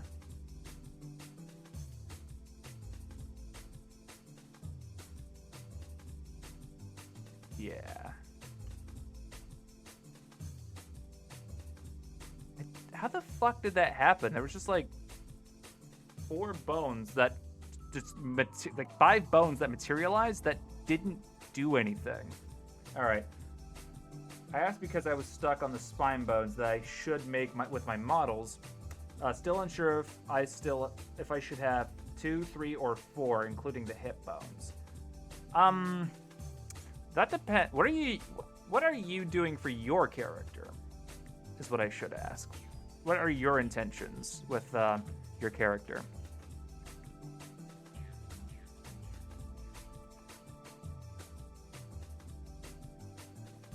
They're for games. How high poly are they? Are they like my quality?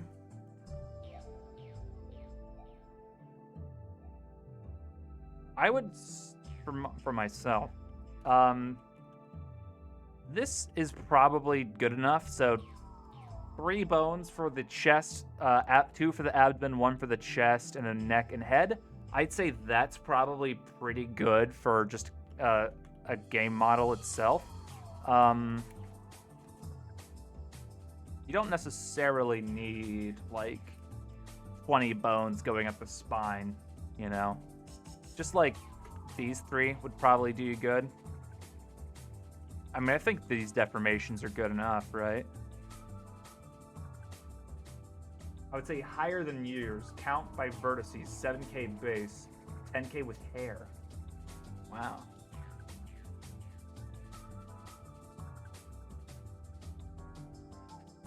Even with that being said, even if it was higher resolution models, I don't think you would necessarily need to have way more bones than that, because all in the weighting and the distribution of how the bones are set to move the character, right? You can make things look way smoother with just, 2 to 3 points of bending. Like I did that once with like a book where it had where the pages were to open, but I only had like 2 or 3 bones in it, but I weighted them in a way that would allow the pages to bend in a very smooth fashion. I had 2 spine bones, but I kept seeing other models use 3. Yeah, so if this is what you're referring to, just these bones right here. Yeah, the reason being is this is the chest cavity. So let's see here. So this right here is where your ribs are. So yeah, that's where your ribs are. We got a little sus among us, sure. There you go. And then these down here are where your abdomens are. So this is where like your squishy, easy to move portion of your body is. And this area up here is your rigid chest cavity. So having these 2 bones, so these 2 bones right here sort of cover this entire area worth of motion. And while I only have like 1 edge loop running across, I think you can still see, it still bends and moves properly. I mean, ignore that side because I have to delete the entire...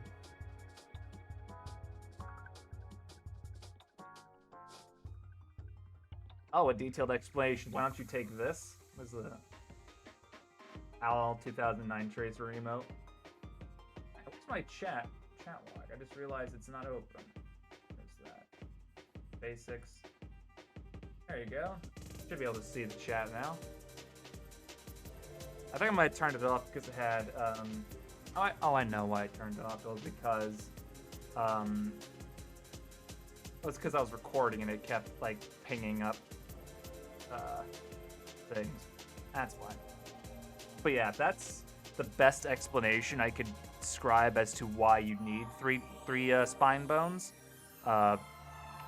Chest cavity, abdominal cavity. That's why. Alright, let's check and make sure that I... Okay. Ah! Broke her fingers. Alright, so it seems good.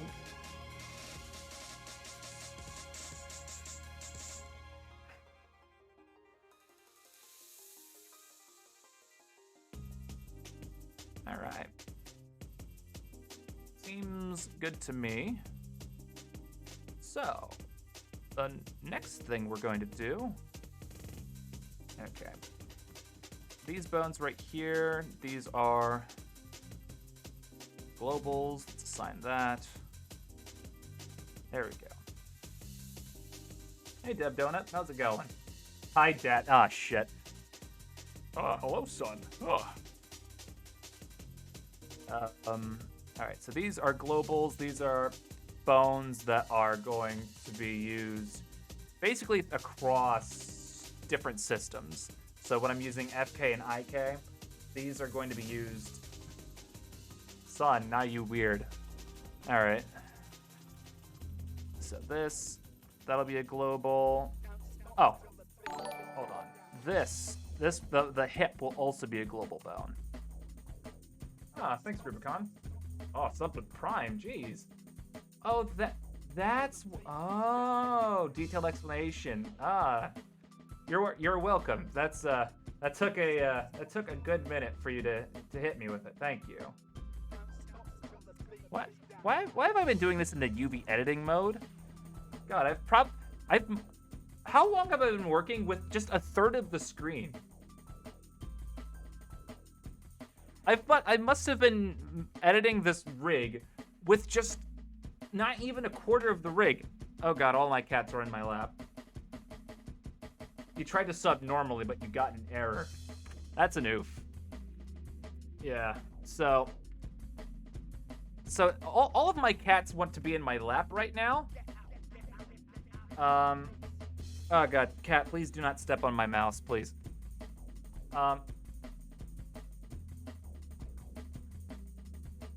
Yeah, I tend to just... I'm so hyper-focused that I'm not even realizing that what I'm paying attention to is only, like, not even a quarter of the screen. This happens so often.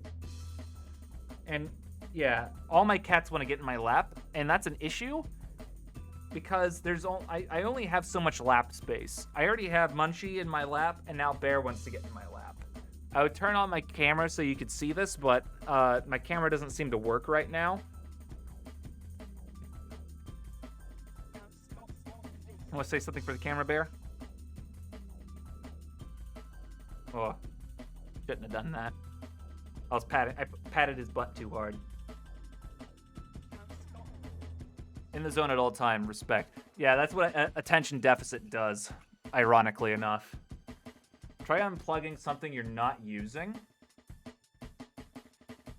I don't know what that would be. Cat, stop headbutting my micro. Okay, look, just sit here.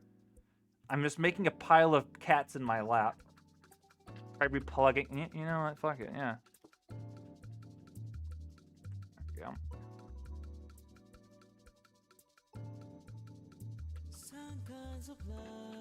There we go. I unplugged it and plugged it back in. where it's bugging you when you have too many USB things plugged in. Well, I unplugged it and plugged it back in, so we'll see how it works.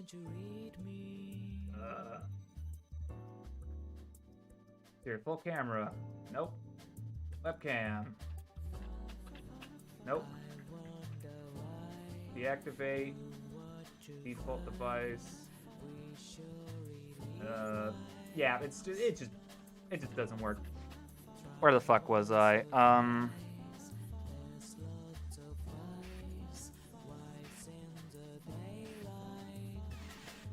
But yeah, I've been having this issue with my cats. I mean, this is just recently an issue because I've had surgery, and they're all trying to pile into my lap where my stitches are. And that's an issue because all it takes is for one of them to get startled, and I'm going to have a very big problem. Yeah, they're in my lap. Yes, I won't extrapolate on where they are, but people getting a bit. No, it's not for that, but it is in that region. I will not go into details because, Okay, fuck, where was I? Okay, we got that. You know what, this. Honestly, I'm not related. I wanted to, but I don't want to. So, you know what? All of these.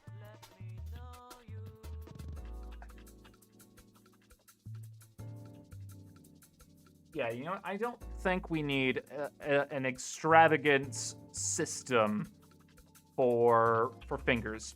I could make an FK system for the fingers and be like, oh yeah, here's a IK control chain, and you hold this button, and you can move the fingers by just doing this. But there's no reason to do that because you have auto IK, and it works just fine. There's no reason to create an extravagant system. So we'll just assign these into global. So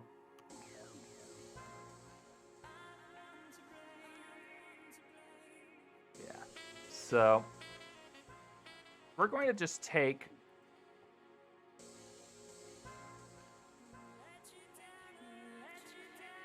So the only chains of bones, is that an add-on? No, it is automatically within Blender itself. I'm pretty sure.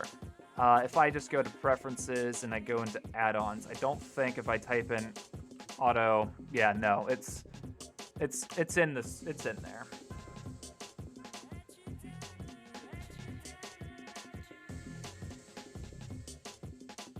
Okay, so these are the only chains that we're going to be copying. So we have the arms, we have the chest, and we have the legs.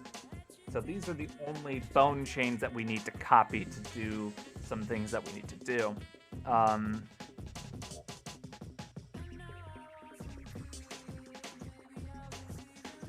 right. Well,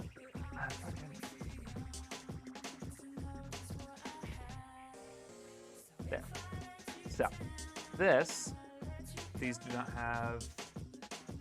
Okay, these have no constraints. So we're gonna take all of these. We're gonna duplicate them, move them to a. We're gonna move them over here. There we go. There they are. These are FK bones, so we'll make them green because that's my preferred color for that. Thank you. Ruin wrench cat in pose mode. Yeah, that's the tool area. That's where it is. Right there. Relative mirror. What's that mean?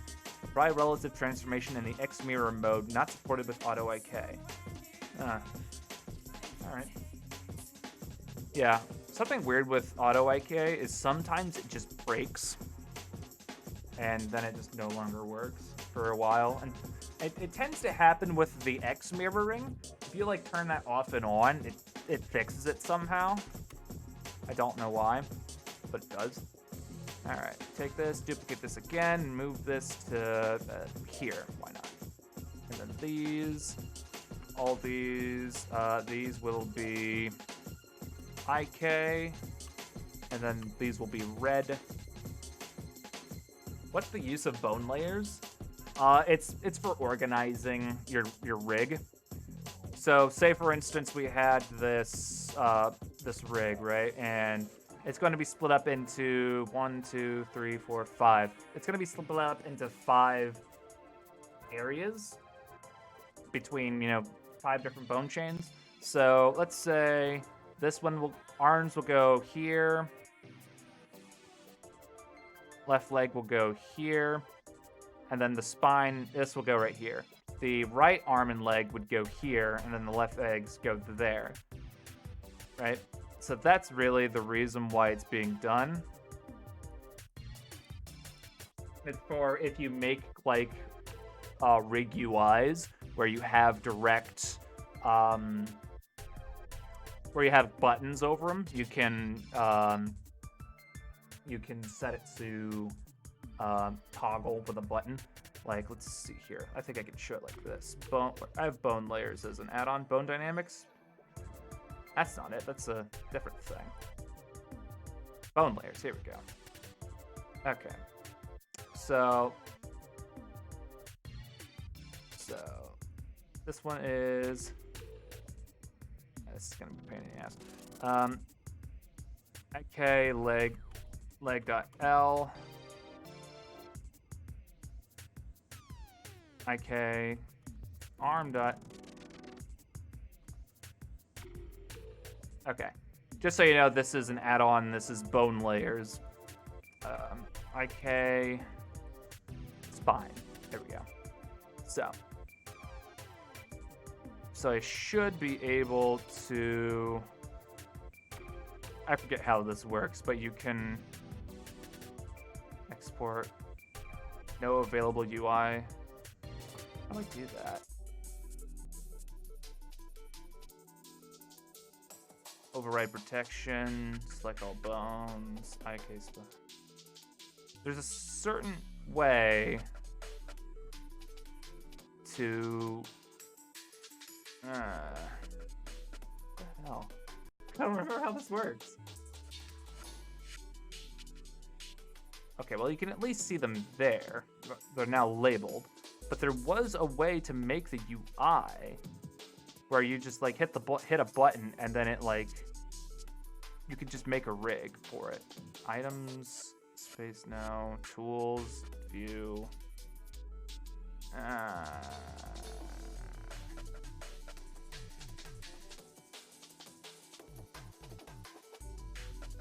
I may need to update this add-on. It might be outdated now.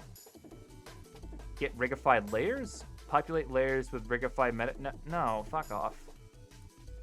No available UI layers in rigs. What the fuck you mean, mate? Okay, so for whatever reason, I'm not able to make a UI rig at the moment. I don't know why. I should be able to. I just can't. Because normally there would be a button you can click. It's like, oh, add to UI layer. And then it would just work. But, yeah. So, fuck me, I guess.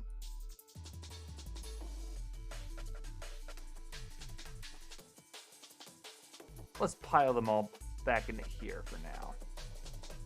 Just so I can see everything. Not that I even really need to do that for this, but, Okay. So for the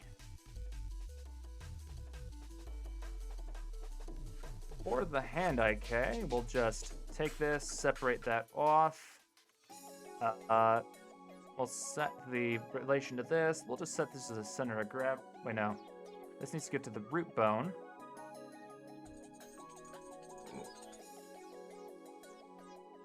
Okay. So.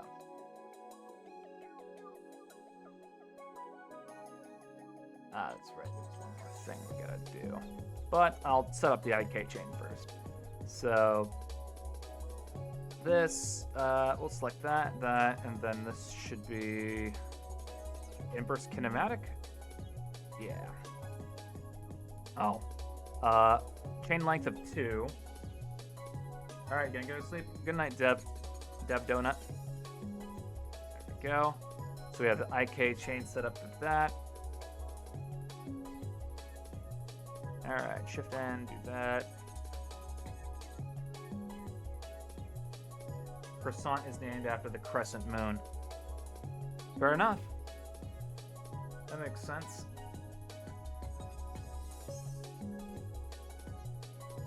I got 2 fur balls in my lap.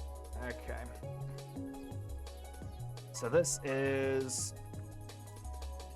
a pain in the ass. 1 second. So this is the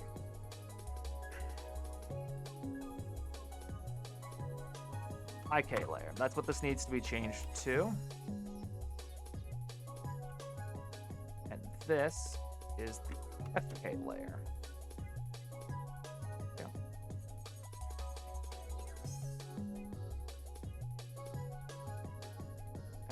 So what?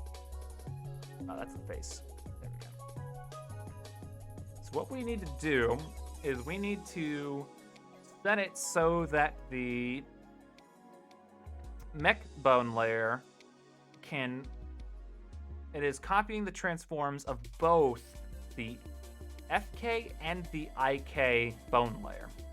So we're gonna do it this way.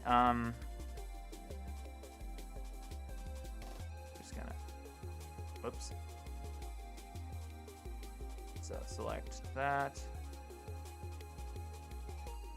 I'm just gonna move those right there.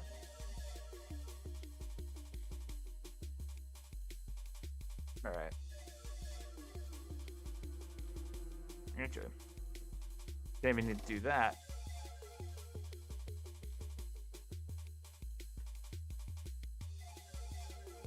There we go. So then take that, copy transforms,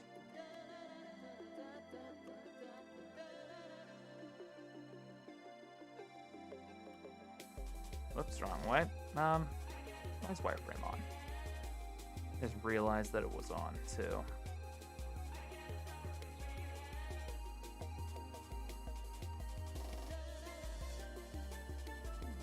There we go. Whoops, wrong way. Copy transform, copy transform, copy transform, copy transform. All right. So all of the mech bones are now following the transforms of the FK bones. But what we need to do now is we need to do the exact same thing where they're copying the transforms of the IK.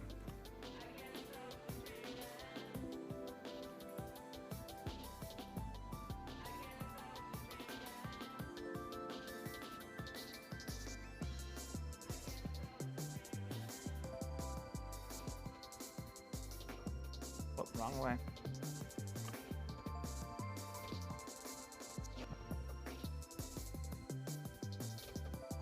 There we go. So, the point of that was we were setting up a switch system that would allow us to swap between the FK and the IK with a slider. So if we go to here, you know what? Let's put these on their own layer here. There we go. So here's the mech layer, here's that. And we are going to set up the center of gravity bone to control and hold all of our custom properties for this rig. So that will include a lot of different things. So just to, what the fuck? Oh, so that's where those are stored. Bear, can you stop flipping your tail around and smacking my desk? Okay, so that's where those are stored. I did not realize that. Well, we're just gonna get rid of them. this? Hold on. Properties manager space switcher. So if I get rid of that, does that do anything? It does not. All right, it is what it is. We'll just deal with it. Okay, so we're gonna add a new property. It's going to be called FK IK. Oh shit, I had caps lock on. FK IK arm. Well, FK IK arm dot L, and the default value will be 0. Stepped is, yeah, all that's not important. Wait, subtype? What the fuck is this? Oh, that's new. Temperature, power, distance, time, angle, factor, percentage, pixel, plane data. Oh, that's all new. I've not seen that before. All right, we're gonna keep it with plane data because I'm pretty sure that's. Let's see. You got any information on that? Data values not without special behavior.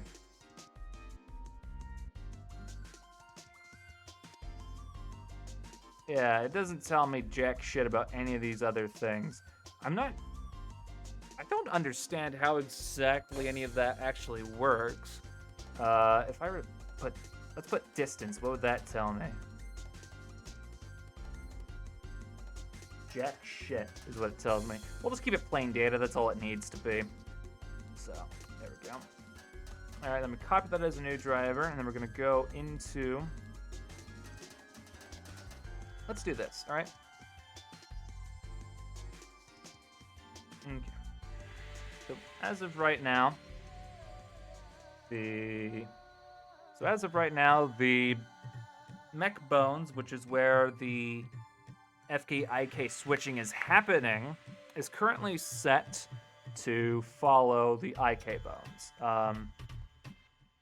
As you can see, these are the copy transform constraints, and I would like to fucking go through and rename all these constraints, but that'll be a pain in my ass, and I'm not going to do that.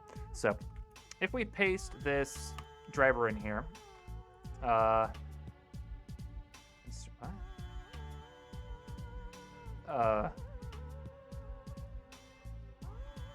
interesting. Huh. Well, I do know that. Okay, doesn't matter. Fuck it. Let's just paste that in there and. Huh? I'm in the deform layer. Jesus Christ. Okay, we'll just paste this into the IK transform constraint because this is the one that's controlling the copy transform to the IK constraint. So just paste the drivers in here. What should happen when I go to center of gravity bone? Here. Yeah, for some reason it doesn't display. It doesn't display the custom properties anymore, which is frustrating. Normally, or in my older version, the custom properties would like be displayed right here. But yeah, it's not here. So instead I have to actually go into this bone. Wait, did I? Oh. I've made a stupid mistake. The FK-IK custom property that I made it inside the amateur, not the bone. Oh, okay. Well, we're gonna delete that. And we're gonna start over. Could you stop twitching in my lap, please, cats? The both of you.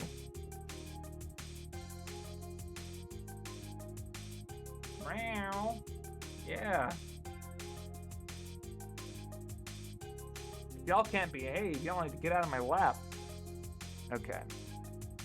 Make sure we're out of edit mode before we do this, because there's a difference between the two. Like, actually, let me show that. So I don't know if this is a bug, but if you add a custom property here and leave, it stops existing. There is a distinction between custom properties made in the edit mode and the pose mode. I don't know why, but we're gonna delete that because this needs to be made while we're in the pose mode. So center of gravity bone, custom property, FK, IK, arm.l. Default value of 0. Yeah, for some reason they are different. Yeah, I don't know why. All right, plain data, step, yeah, it doesn't matter. Well, that's not important. But I'm not even gonna bother writing a description because I know what the artist simply is by the name. There we go. So, yeah, see right here. There's the properties.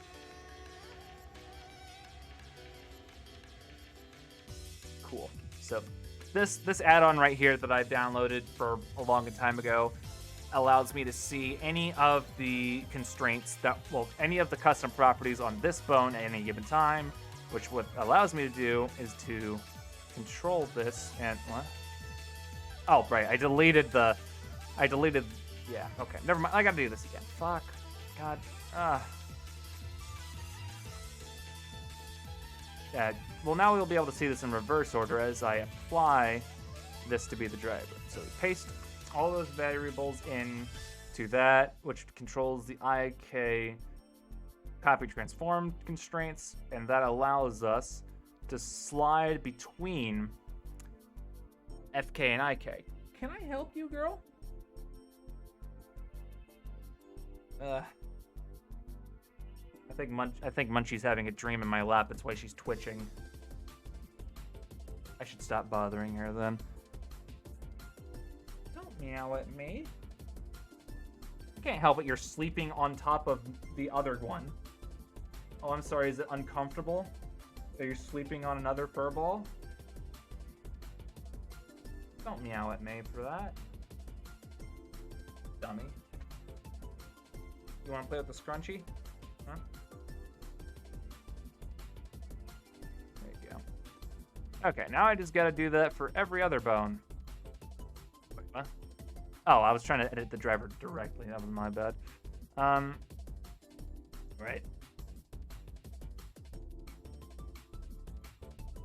Okay. Bear got out of my lap. Okay, I can stretch better now.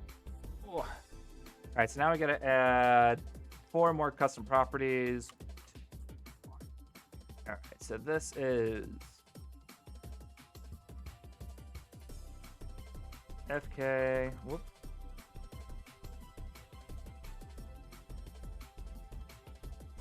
Arm.r. That shit. I mean, we're gonna be making that eventually. Well, that was capital R. Okay. Okay, so this is one for the spine.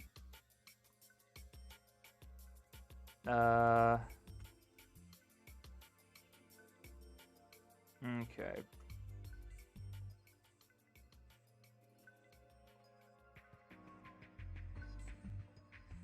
Like dot R.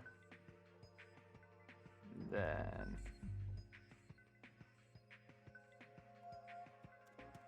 there we go. Ugh. Times it's 10:28. Streaming for 2 hours. Oh, boy howdy.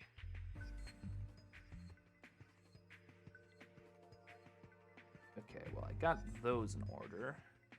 And all I really need to do is I need to complete the spine chain for both. Okay, I need to complete the spine chain for the leg and then the spine. That's really all I need to do, and then I'll just symmetrize everything over and then copy the drivers up.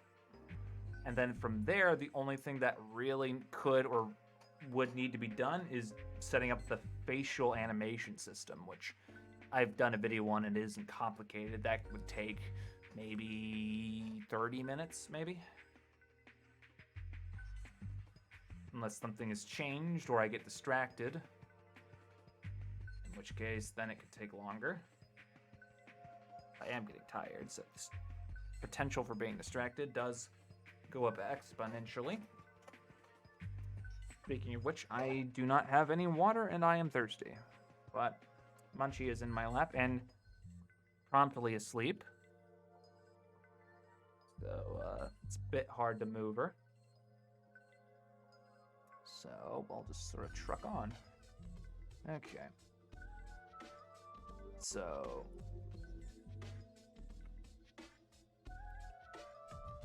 we have arm bone.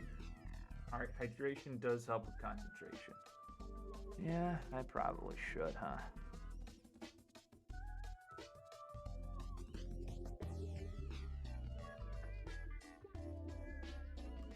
Okay. So this is the IK master arm.l. There we go. So this will move, store the arm in that. Arm moves in there. And now what I need to do is I need to set this to the IK pole. Arm.l. Actually, I think all these have, like, I think all the numbers are fucked up on them. Yeah, I think they had numbers in them. So, yeah. There we go. Fix those as well. So this,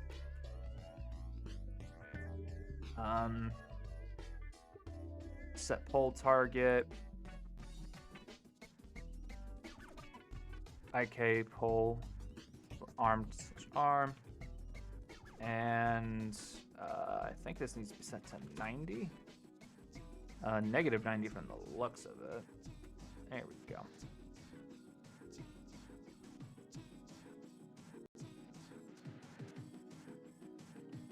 Well,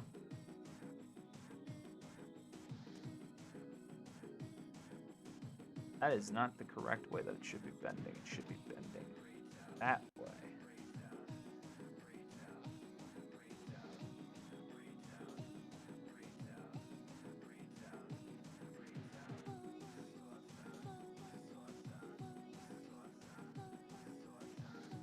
Okay.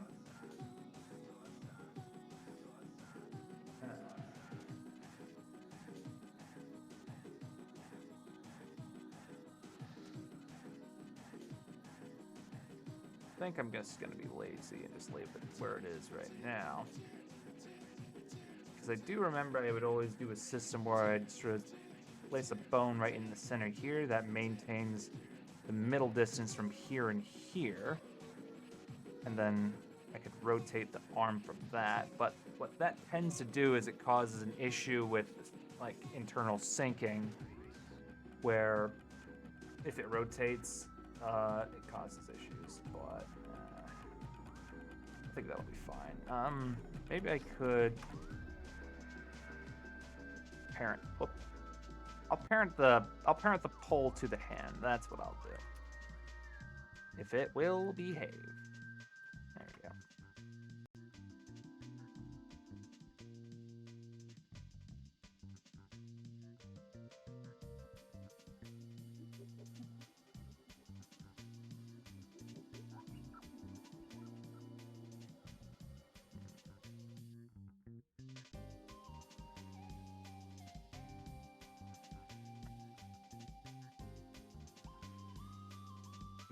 Maybe it'll be, you know what, fuck it, I don't care. Alright, so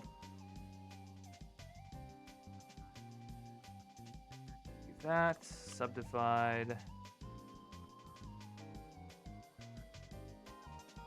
There we go, that's the middle point. That will be parented to that. That will be parented to this.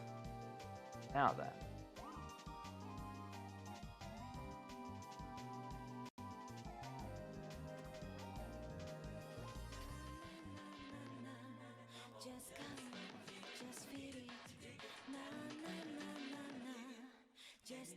Okay, camp track. Okay. Take this. Copy location. There we go. Copy location. Oh wait, wrong thing. Copy location. Set the location to the tail and the influence by half.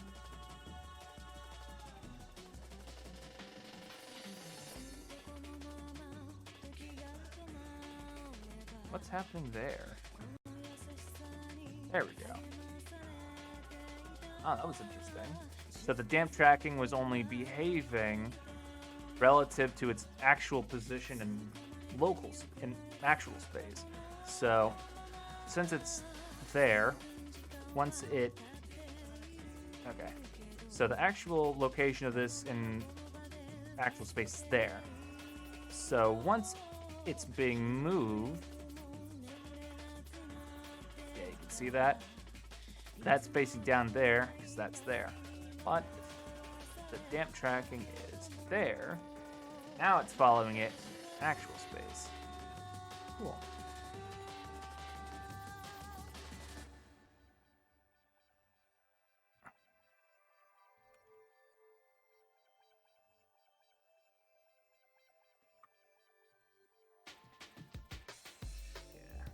You can see that desyncing in action. Watch this. So move that there, rotate that there, put that back in place, rotate there.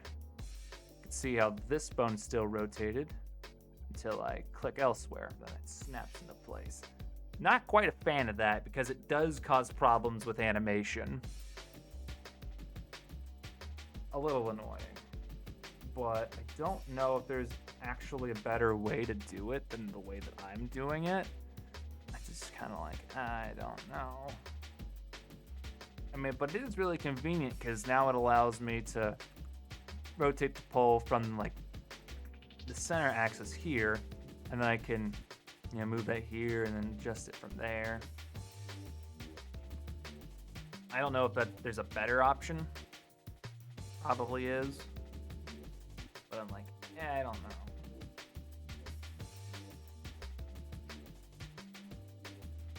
Good enough, right?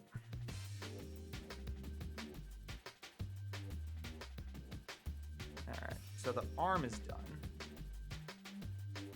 I think the next one I want to tackle is the spine, because the spine is very complicated. Because it requires a lot of extra bones. Okay. I think I might take a break here real quick so I can go get some water and stretch my legs a bit. I'm not entirely... Yeah, that's right. I'm not entirely sure how much longer I am going to stay up because I actually have to... I'm going to the Ren Fair tomorrow. So, I'm actually probably going to need to go to sleep earlier so that way I can wake up to get ready. So, I may be done in about an hour or so. You know what? Okay, so we're leaving around 10. 8 hours sleep around 12 o'clock. That's 8 a.m. I can probably go for another hour and a half. So, you know what? Yeah, we'll do that. We'll go for a break. I'll be right back in probably like 5 minutes or so, and then we'll continue with the We'll continue with the IK spine system.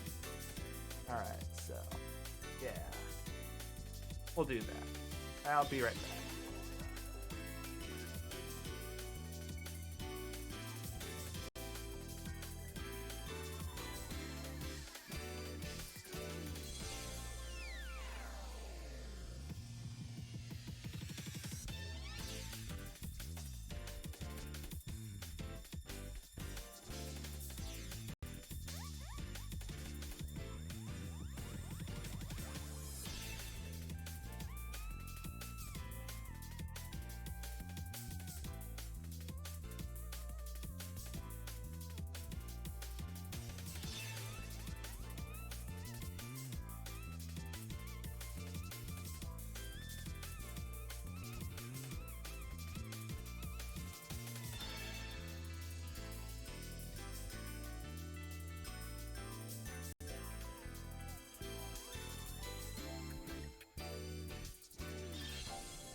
Alright, I'm back.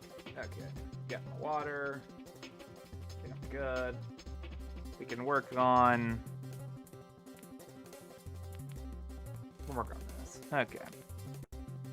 So, for this system to work, we're going to basically make new control bones for all of these bones here. There we go.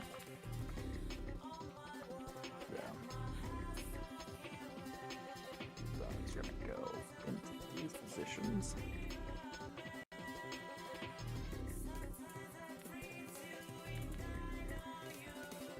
Wait.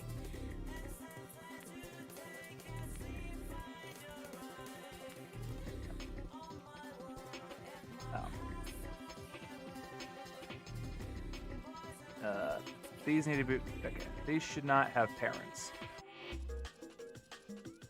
Yeah, that'll be center of gravity bone. There we go.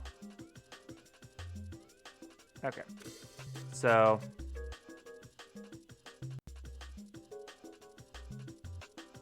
There we go. I've seen control bones before, but I don't use them. Why are they used?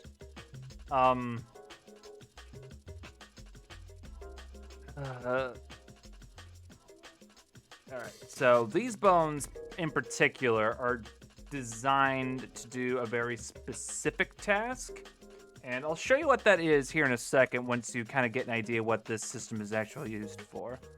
So let me rotate this down about up -90.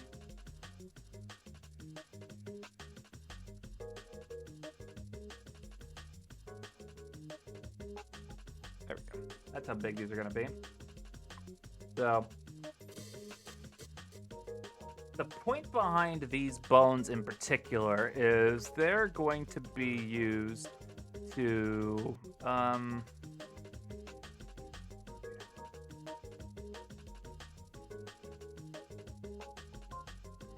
so,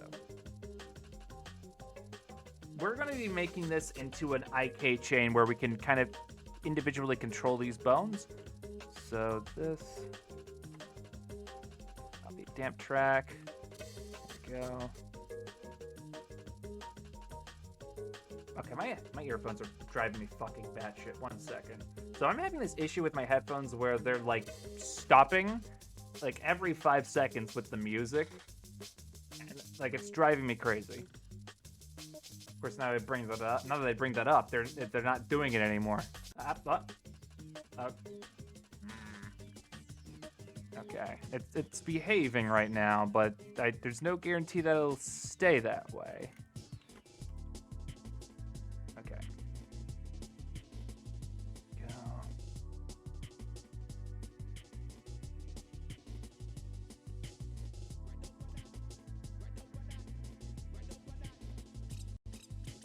There we go.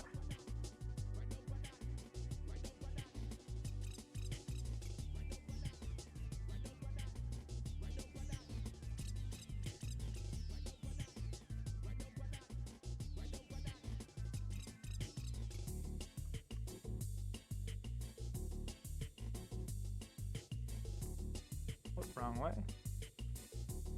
Damn it, wrong. There we go. Okay, so.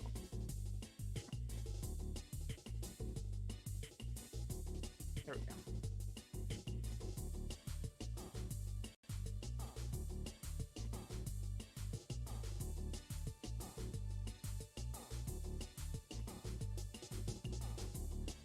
Okay. Ah, fuck. There's a net break. So I'm gonna wait a second before I actually just start describing what this is going to do.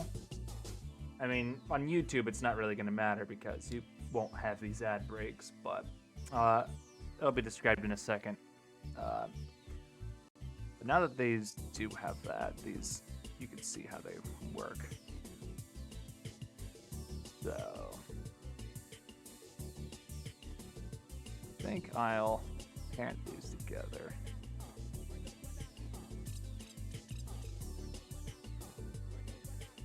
There we go.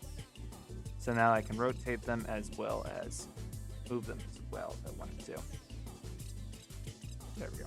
So now that the ad breaks over, I can describe precisely what these bones do. So this is a bone control chain that is designed to have sort of a pretty pretty lax and easy way of controlling it. So you just have these little control bones here. You can move the control chain like this, and you can move your body like this and rotate. What? Are you not?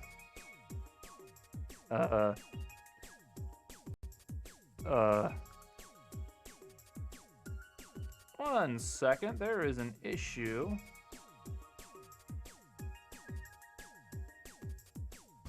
So I suspect this is an issue with this. So mech control and this. That should be parented to that. It is, but that should maybe be parented to that.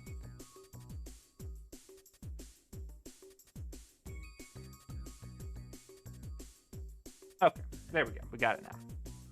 Had a bit of an issue, but resolved. But that does bring up the question now, and I realize there might be an additional issue. 1 second. No.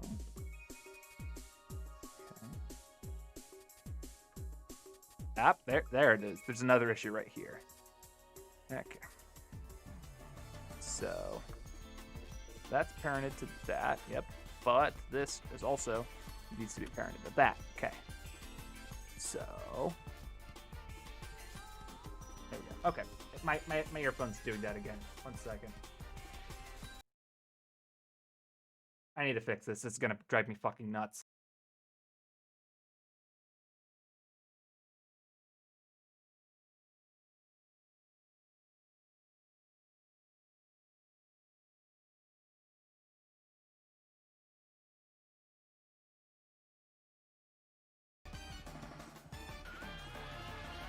Alright.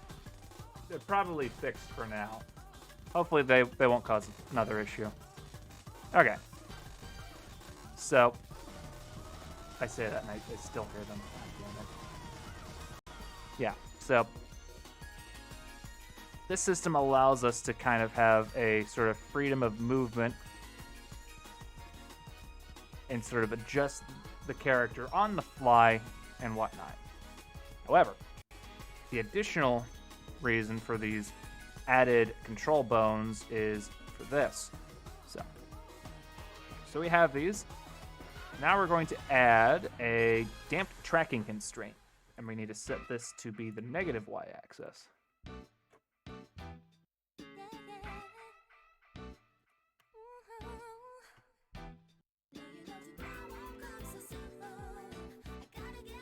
we go. And then might as well do that for that as well. Actually, we're going to do that. There we go. Okay, so the headset should be set to 1. Set this to line or wire.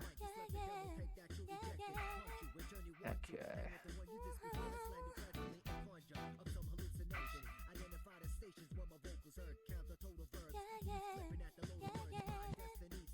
There we go.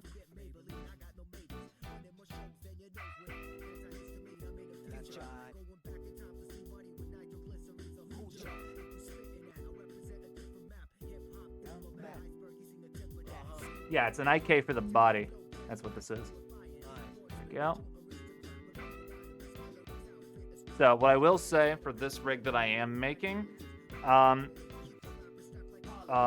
are systems in here that I've added that wouldn't work for a game, like the tweak system that I've added.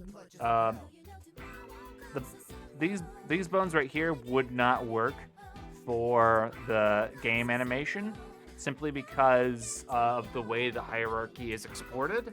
It doesn't export correctly. I've seen it happen in like just exporting this as an FBX and then loading it again in Blender. It doesn't export correctly. It involves the way that the bone hierarchies are set and established. I have found a way to fix it, but it involved taking all of the deform bones, setting them in relation to the root bone, and then turning off like relational setups for scaling and rotation. It's very complicated, but I have managed to do stuff. But once you do that, it basically would prevent you from ever using um,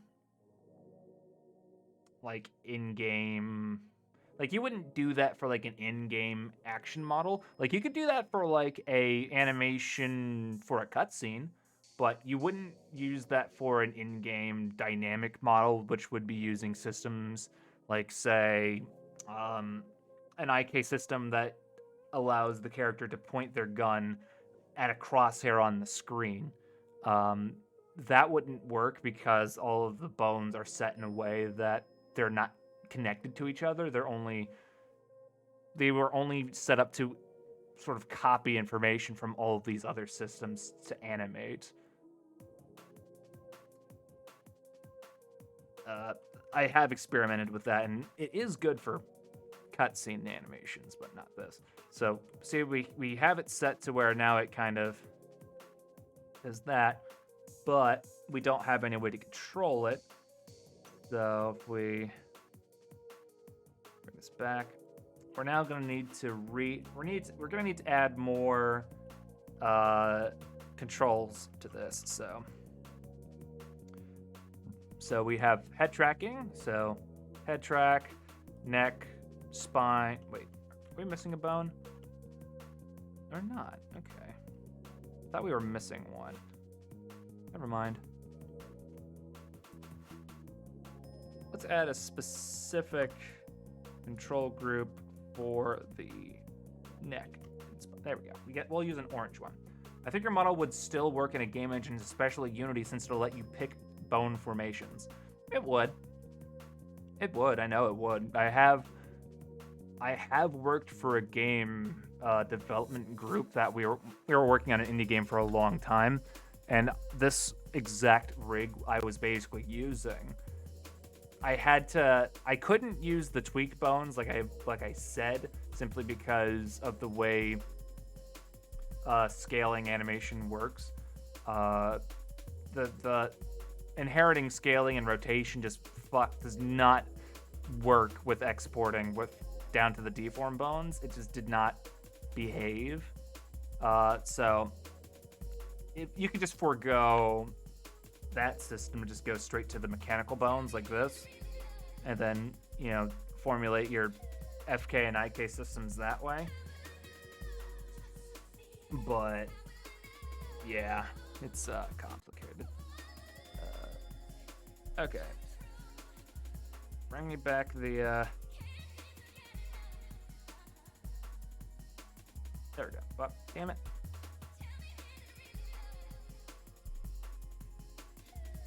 All right. There we go. I'll set that up there so we can program these correctly. So we have 1, 2, 3, 4, 5. We have 5 different systems that we need to account for. So in the center of gravity bones, we'll make a new bone. This will be called head track. We'll just leave it called head track, just for now. We'll set the default value to 0. Ah, thank Nomadic. Thank you. All right. So it's plain data, precision 3. Sure. Library. Oh shit! I forget what library override is. Oh wait. Never mind. I know what library override is. That's for linking your character models. You do want these things to be library override. That's a fucking blast from the past. Don't really need that, but yeah. So head track. Set this to that. All right. We're going to, where is it? Copy as new driver. Paste driver.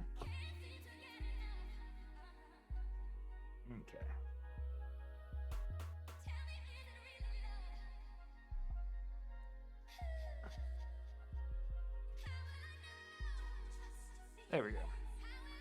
So now that we have those all set to 0, now we need to go through and set up. Actually, let's just do this. Head track, set that to there. There we go. Bring that back to 100 again. And now we're going to set up head tracking. Head track.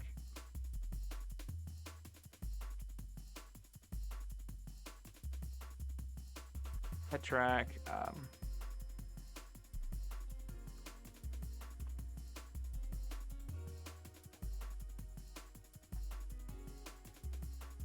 Okay, set this to 0.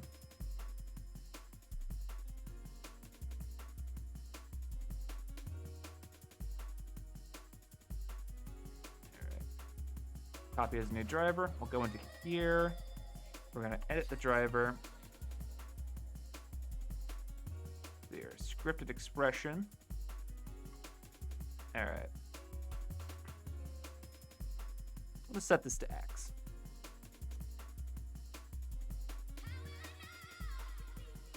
All right. So we'll do that times X. There we go. The torso set to 0. We can sort of toggle between them. So with head track on, we can have this set to that, but it doesn't really matter because the head tracking is off. Kind of a logical AND switch. All right. I need to make, what's in now? 1, 2, 3 more. I'm going to change this to default to 1 because I do like the head tracking system and I use it a lot. Not often do I really turn it off.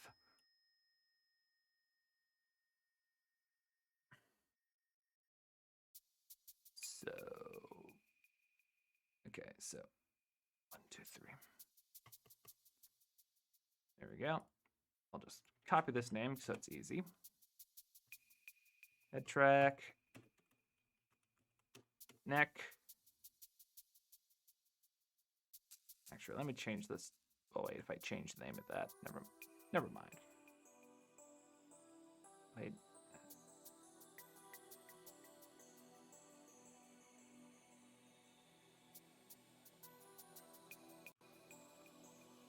Damn, how do I call that? Because I'm gonna come to an issue. It's like, what do I call this? You know, that's if this is the torso, what is this? You know, I don't know.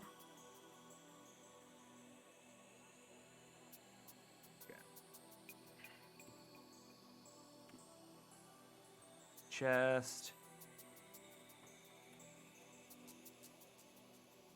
abdomen.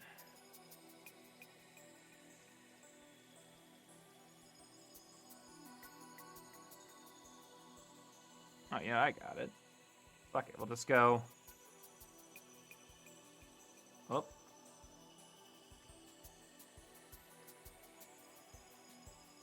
There we go. Spine. And then spine 0, 0, 2. Spine 0, 0, 1. There we go. We know what those are in sequential order. I would call it torso 2. Alright. So now that... Yeah, see, now that we've changed the name, now we have to go back into the thing that we've done, and we're going to have to change the address. That's not correct. How do I do that again? Copy data path. Is that it? Do we not need the full? Yeah, okay. Just the data path. We don't need the full one. Okay, this is spine 0, 1. Copy as driver, edit driver, paste.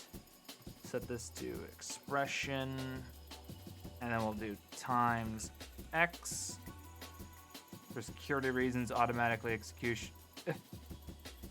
fucking ignore, first of all. That's ridiculous. And it probably doesn't help that it wasn't...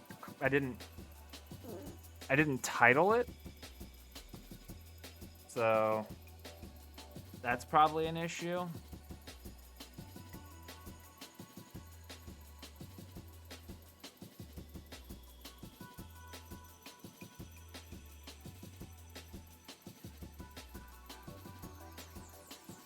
Yeah, more than likely than not, this will be set to 0.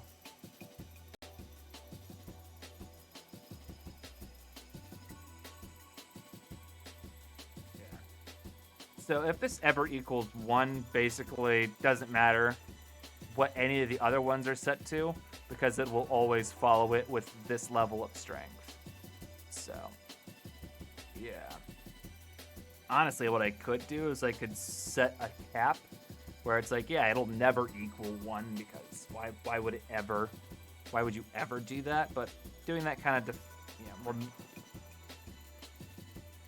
Munchie is back. She wants back in my lap. Removing the ability to set it equal to 1 kind of removes your agency, so this kind of makes it a little bit more annoying to mess with. Set that down to that. Let's set that to, I don't know, 0.125. There we go. Alright, so this is spine 2.002. Copy that as new driver. Edit driver, paste. Expressions X times X. There we go.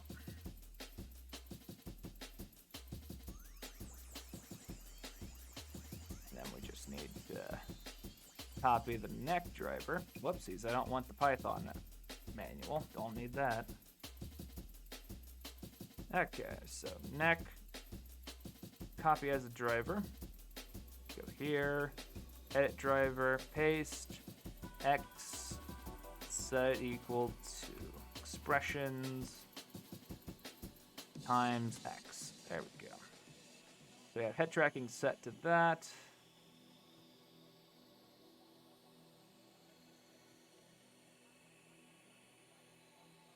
And now we have a really good way to have her kind of look at things in a very organic way. So we can...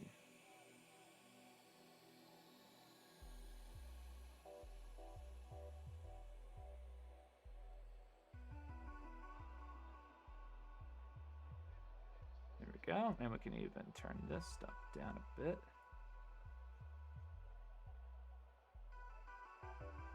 Even have next set to maybe 0.5.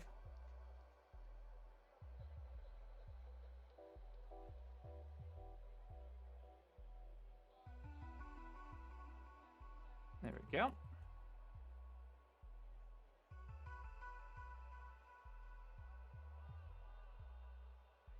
Yeah, so.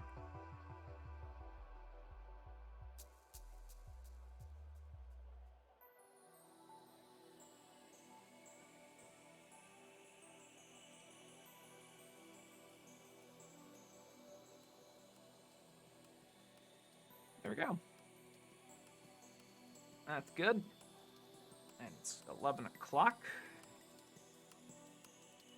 Oh, there's the wrench again.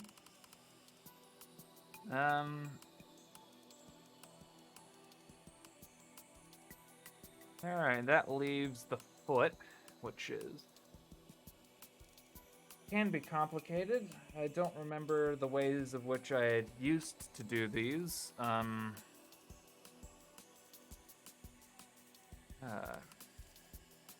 I'm definitely feeling tired.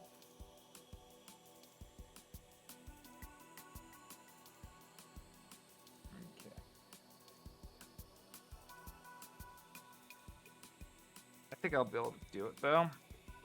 Okay, so first order of business is we need a bone that acts as the handle to the IK system. So this is global axis. This will act as if, whenever, regardless of whatever it's facing, this is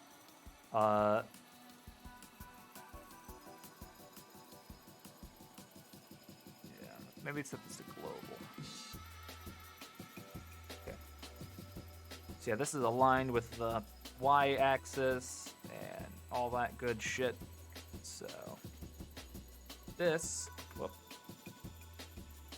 will be inverse kinematic for that, and that's gonna make things all funky because the chain length needs to be set to 2. There we go. So now I should be able to do that. Yep.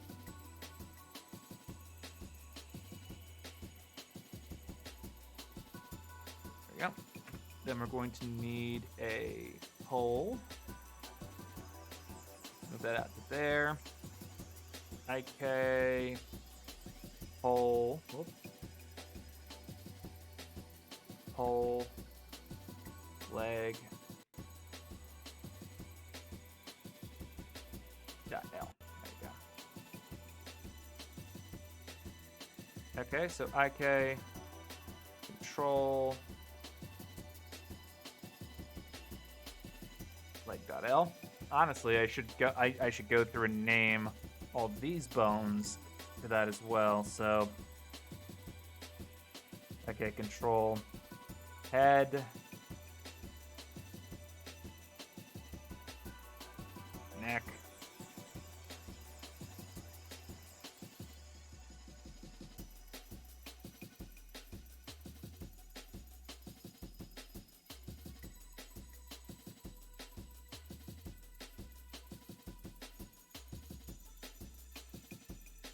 yep. This here is IK control head track. That's what that is.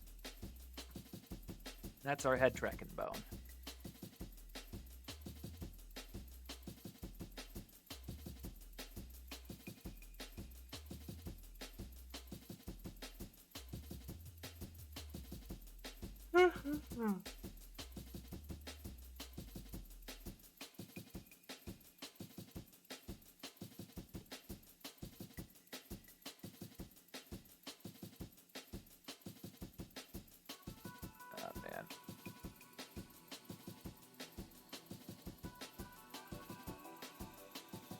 Okay, so I'm gonna remember how I did this. Do that, subdivide, flip, delete, scale down. All right. Oop, that's not how that's done. Control Shift. Copy location. Location. All right. So set that to tail. Set that to 0.5. There we go. And then you set that to stamp tracking. Whoop, wrong way. Stamp tracking. There we go. Then this gets parented to that, and then this is parented to this. There we go. Okay.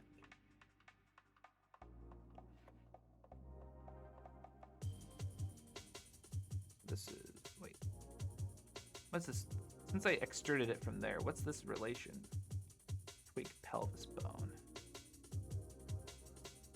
Oh, no, I don't think that. That should be...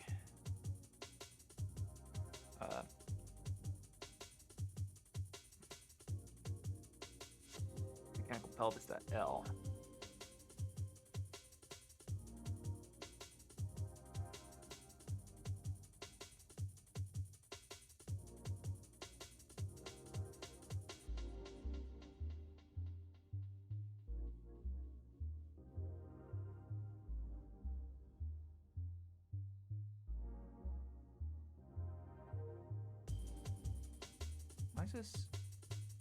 Why is this parented to the tweak pelvis? I don't think that's right.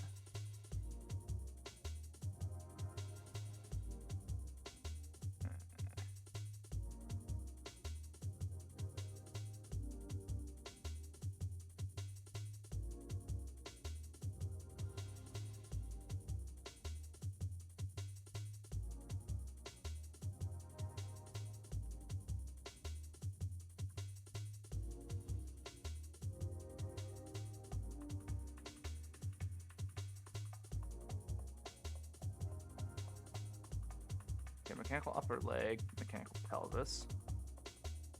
Yeah. Well.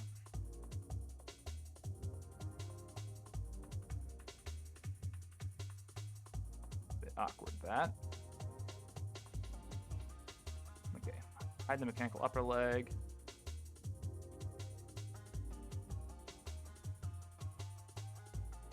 I must have forgot to clean that up at some point.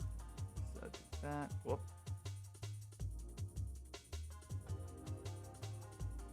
It's supposed to be connected to the mechanical pelvis. And the fact that it wasn't and it's been working all this time is, well, that's a testament for sure. Scary, if anything else.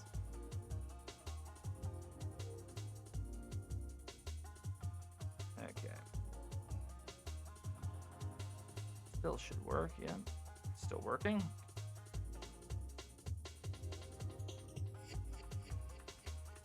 Yeah, see, the pole's rotating with that.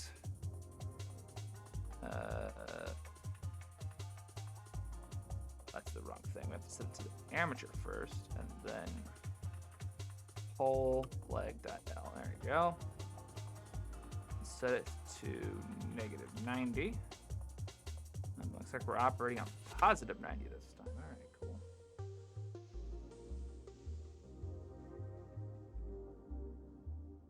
Okay.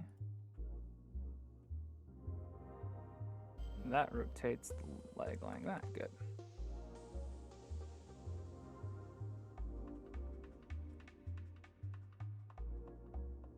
You can see that desync in action there. Not good, but it is what it is.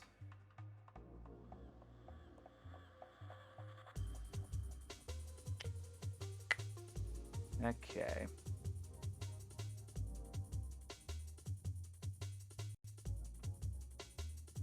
Now,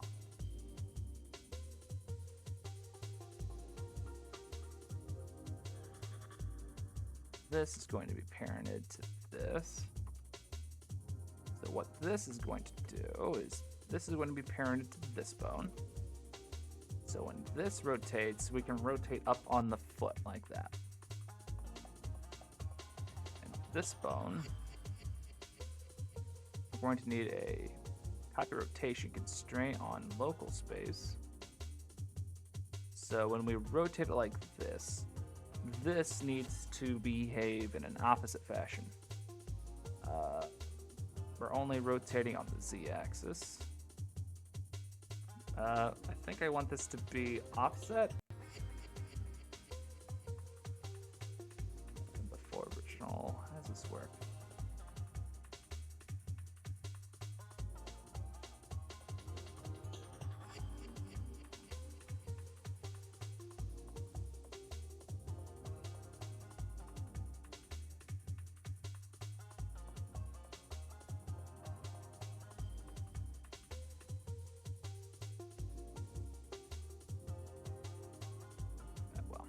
This is going to be, well, actually, no, it's not going to be parented to that yet. I'm going to post that there. That's going to be parented to that.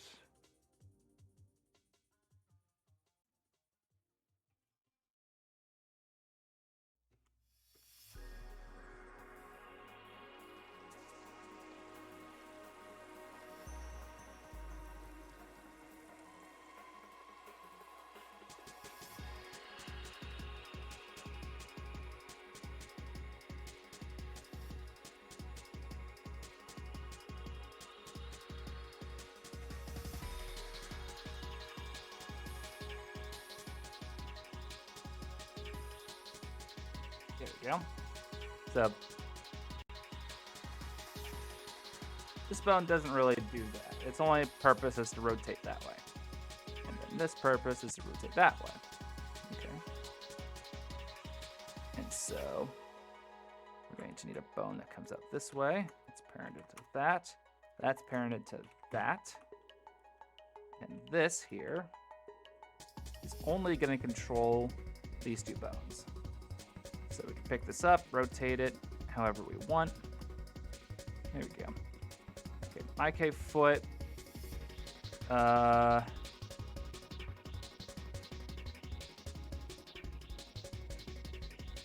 this is a mechanical part of the bone. These shouldn't be affected by any any user control. The user shouldn't directly interact with these. So,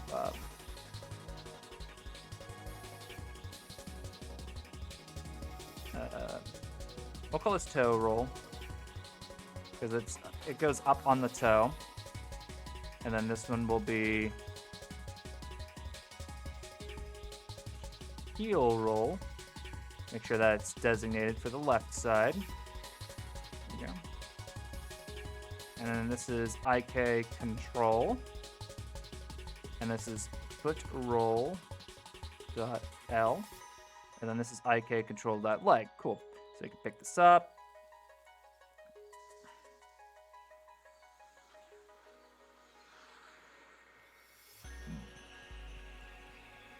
Okay.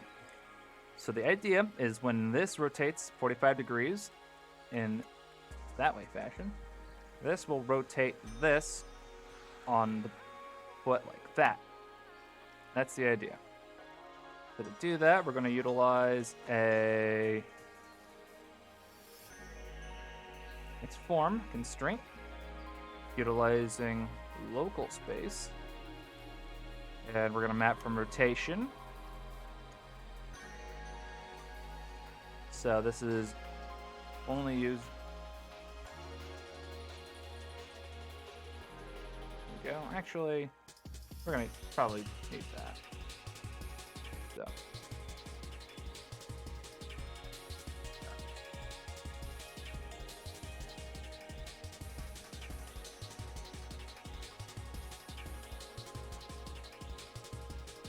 Huh.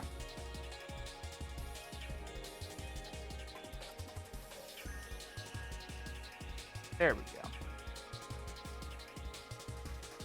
Alright, so when x equals 45, this... Okay, so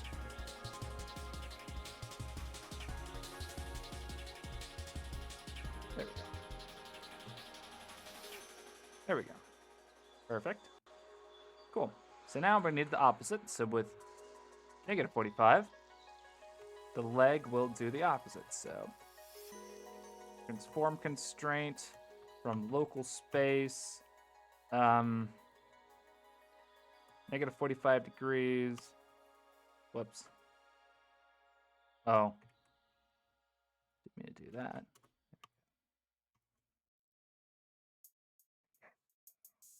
Negative 45, map 2, rotation.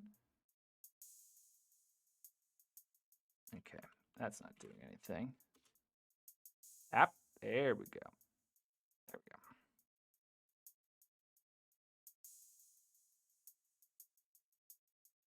Let's lock all of these because these are not meant to be interacted with.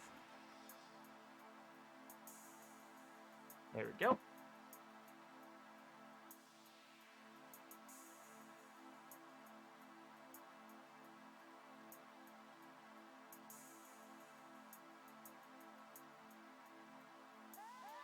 Okay. I remember now why I wanted to be able to scale it in this way. And it was because I want a way to turn off this constraint here. So when we're walking, say, you know,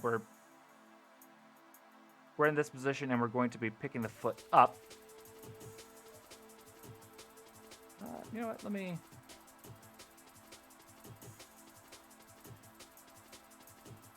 We can go a bit more, right? Let's go negative 80. Why not? We want a way to turn this off because as of right now, when we're in this position, we would have to manually rotate it to put it down into place. I don't want to do that. So we're going to take this. We're going to take. We're going to copy the scale as the driver. I'm also going to add a limit scale on the Y. We want a minimum scale of minimum scale of 1, maximum of 2. Check it there. Set that to local space.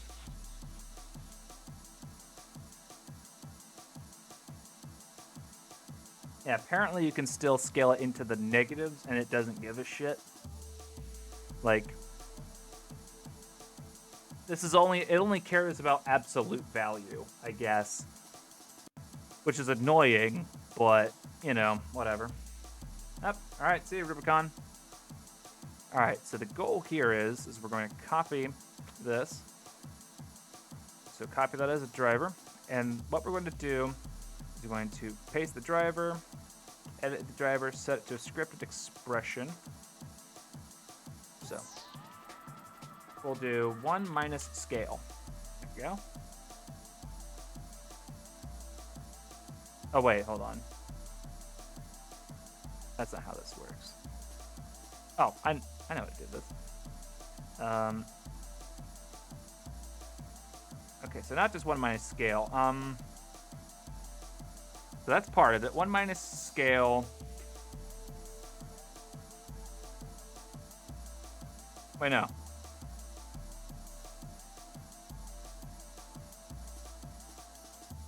So scale minus 1. So when it's at 2, that's on, but we need to flip that.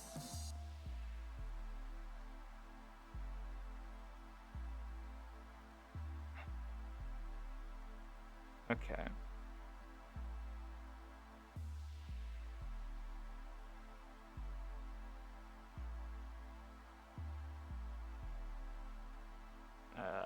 Math brain.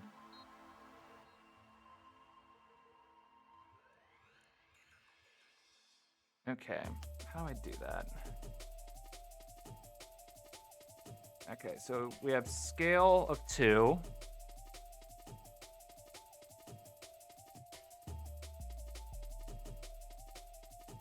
Okay. Maybe scale minus 1. So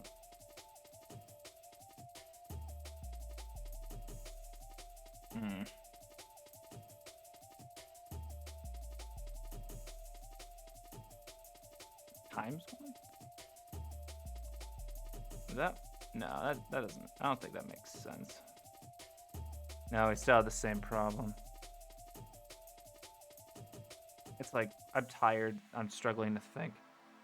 We need to inverse this function. We need to fix this.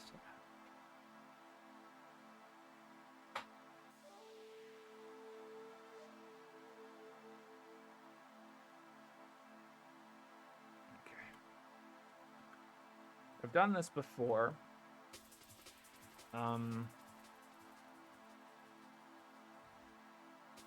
So when when scale equals 2, we need this to equal 0.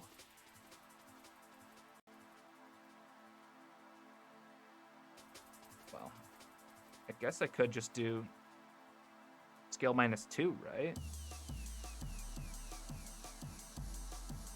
Yeah, I guess that works, right? Fucking brilliant. Yeah. I guess that does work. Yeah.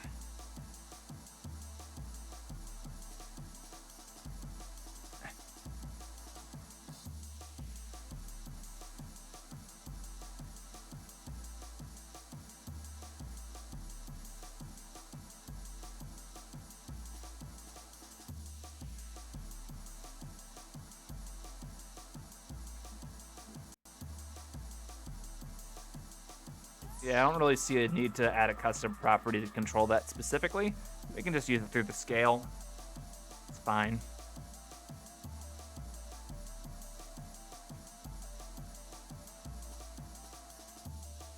Although I'm curious how that flips that. Oh, it's because of the location.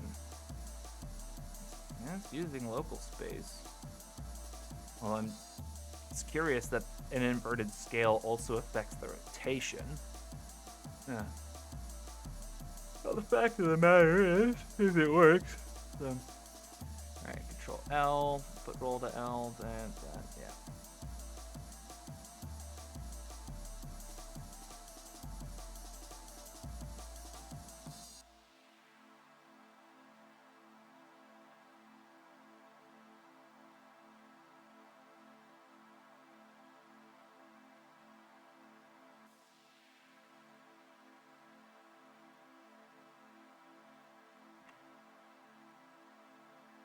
All right.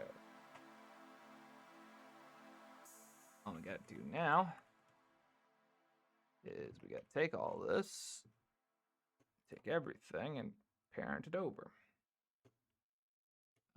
Actually, let me check one last time to make sure this is good. This does not have a name. That would cause a problem. IK mech pole rotator. There you go. Arm. Okay, IK master arm.L, wrist. Everything should be fine. Save one last time. Alright. Symmetry. Oh, well. It would help to have everything selected first. Hey, look at that.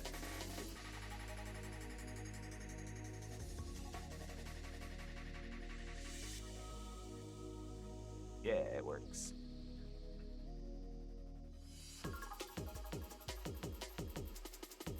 Okay. Now I suppose it's time to divide these up into actual bone groups, so...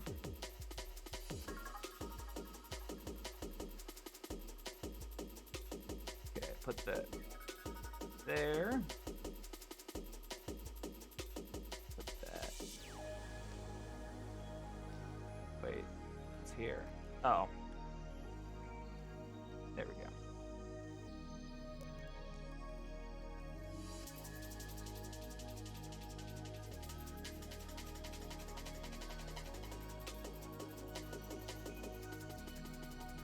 All right.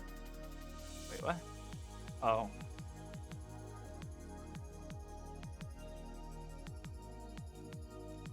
right.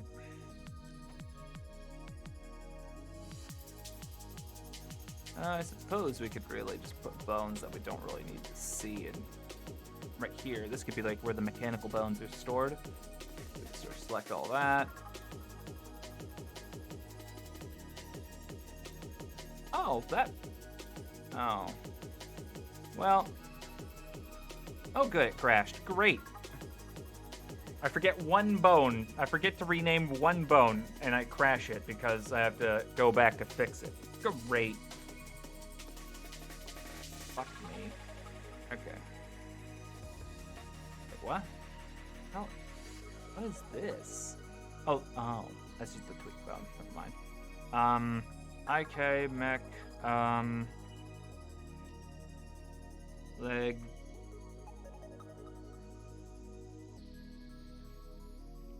There we go. Got it.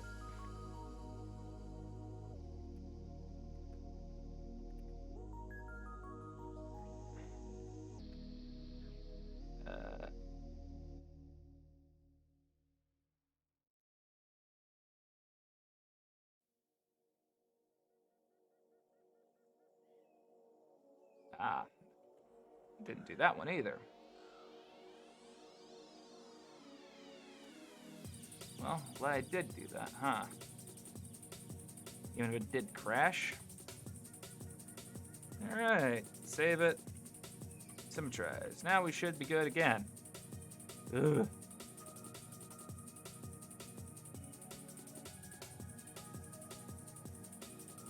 What?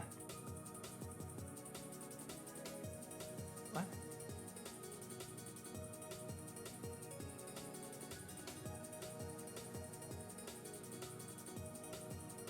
There we go.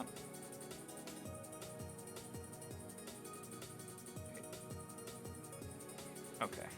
For a second there, I was afraid that I didn't... I was afraid I missed another bone.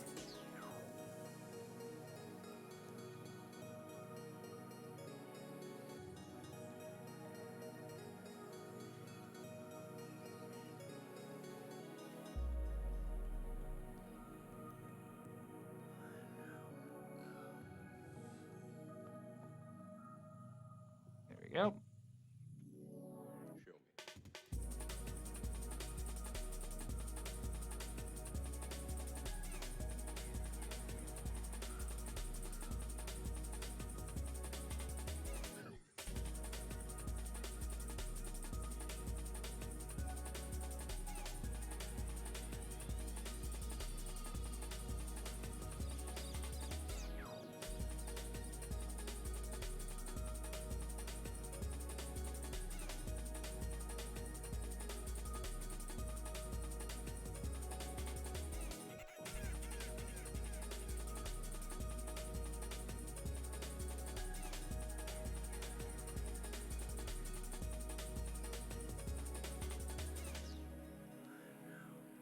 Now, what's happening with that?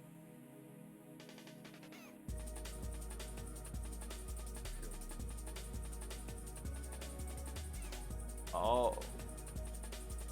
What?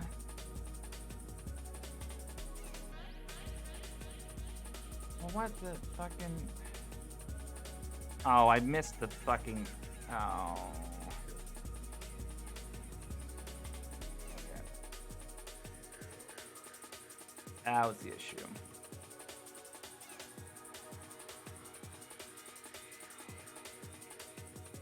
What?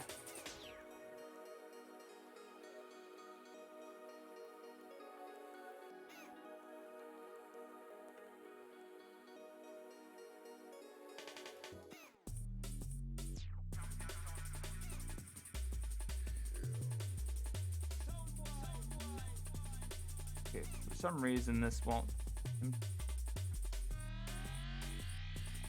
I probably have to do the entire left arm to fix it, right?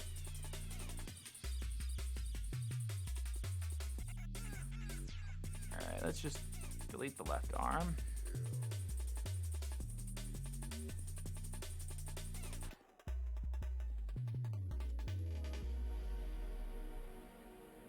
Okay, there we go.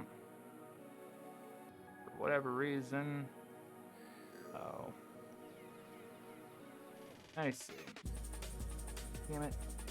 No. It's more than just that. I have to delete the entirety of the left side. Like, all of it. Like, it's... Of course it's more than that. Of course.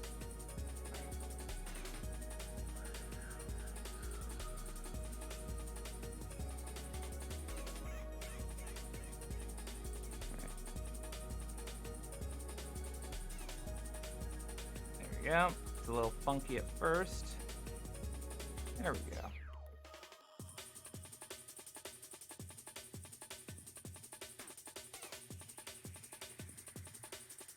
Ah. Ooh, got it.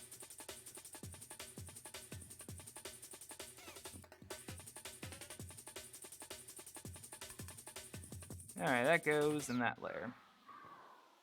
So now that I've crashed, am I allowed to make a UI for my bones, or export, get, rigify? Nope. I'm not allowed to make UI for my anything. Great. Deform filter. Clean layers. Display options. Show rig UI setup.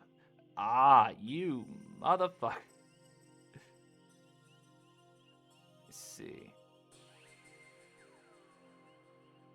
All right, that was the issue. It was just turned off. Cool.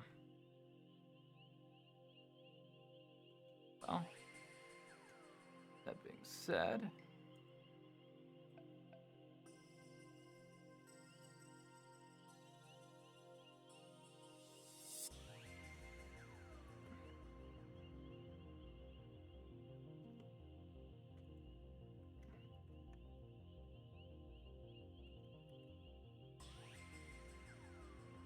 all right.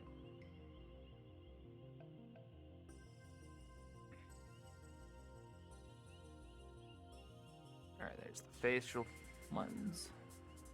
All right, now we have the tweak bones.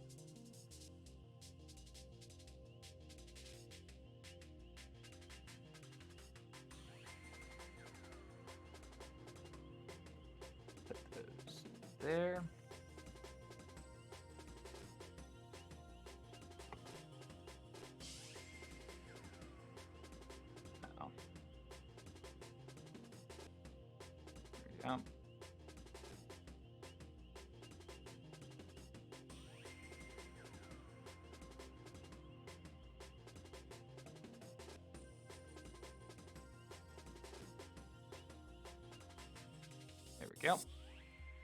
Let's just move those over one. Okay. And now we have the hands.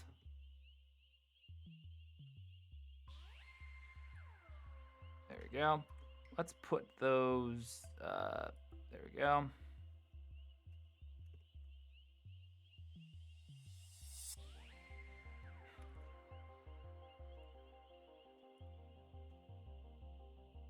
Okay.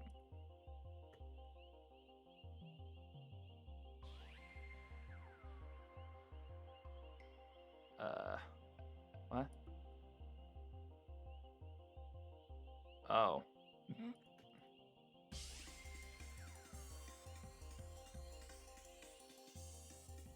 Well, these. Hold on. Wait, what? How the fuck? Okay, well, apparently those made it in. So that's great. Yeah, let's select the tweaked bones that managed to slip through. I'm pretty sure that's only the spine, so let's just send them back there. Great. This needs to go back to the mechanical layer, which I'm pretty sure it's that. There we go. But I want these to also show up on the on this layer.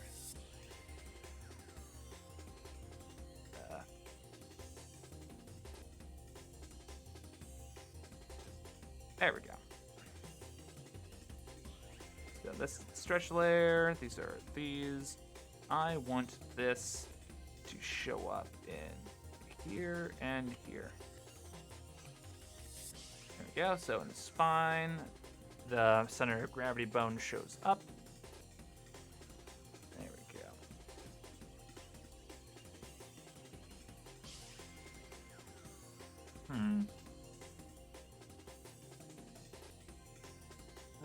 No, but well, hold on.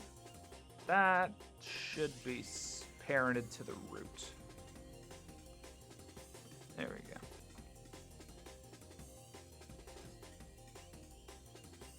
Okay.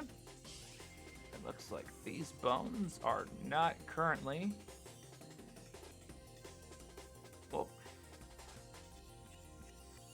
there are two bones outside of the hierarchy, so IK control it. These two need to get in with that. There we go. Now everything is inside the root bone, as it should be. There we go. And now with the center of gravity bone, we need to add oh, no, we don't need to add them. We just need to set them up. Hey, Orange Man, Choco Vanilla, how's it going? Okay, so we gotta go into the mecha bones here. We need to add this. So we're using FKIK right arm.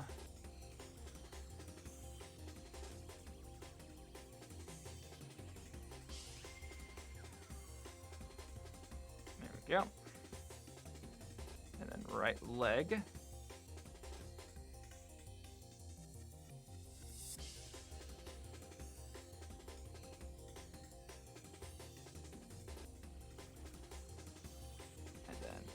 Once we're done with this, this is completely done with rigging. All right. Woo! I did it. All right. So, with that done, we can now basically manipulate this thing however we want.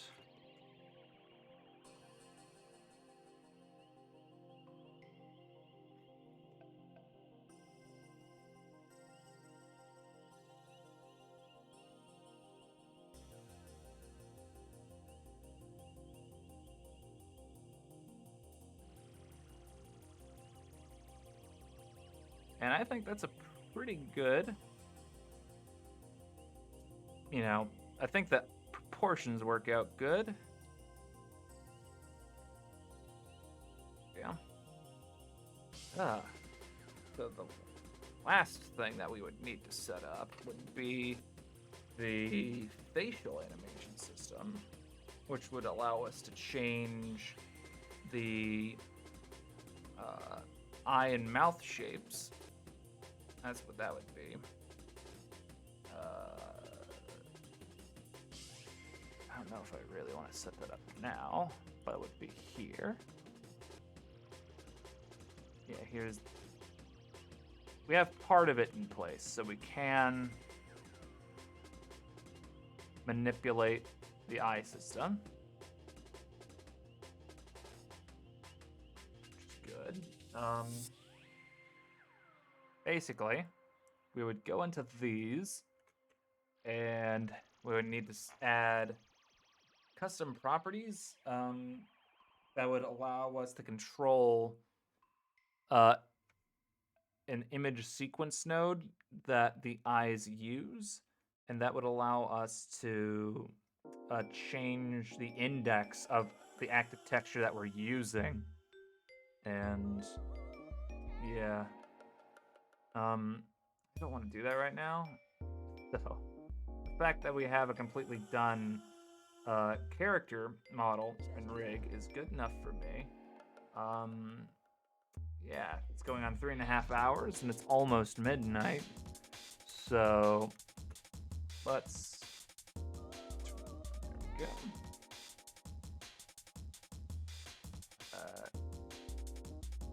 Yeah. Rigging is basically done. Only a few things left, really. There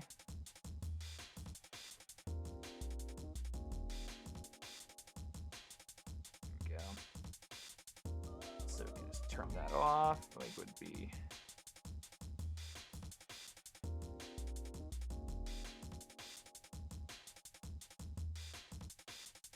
There we go. And we can pose her head if we wanted. Gotta turn head tracking off.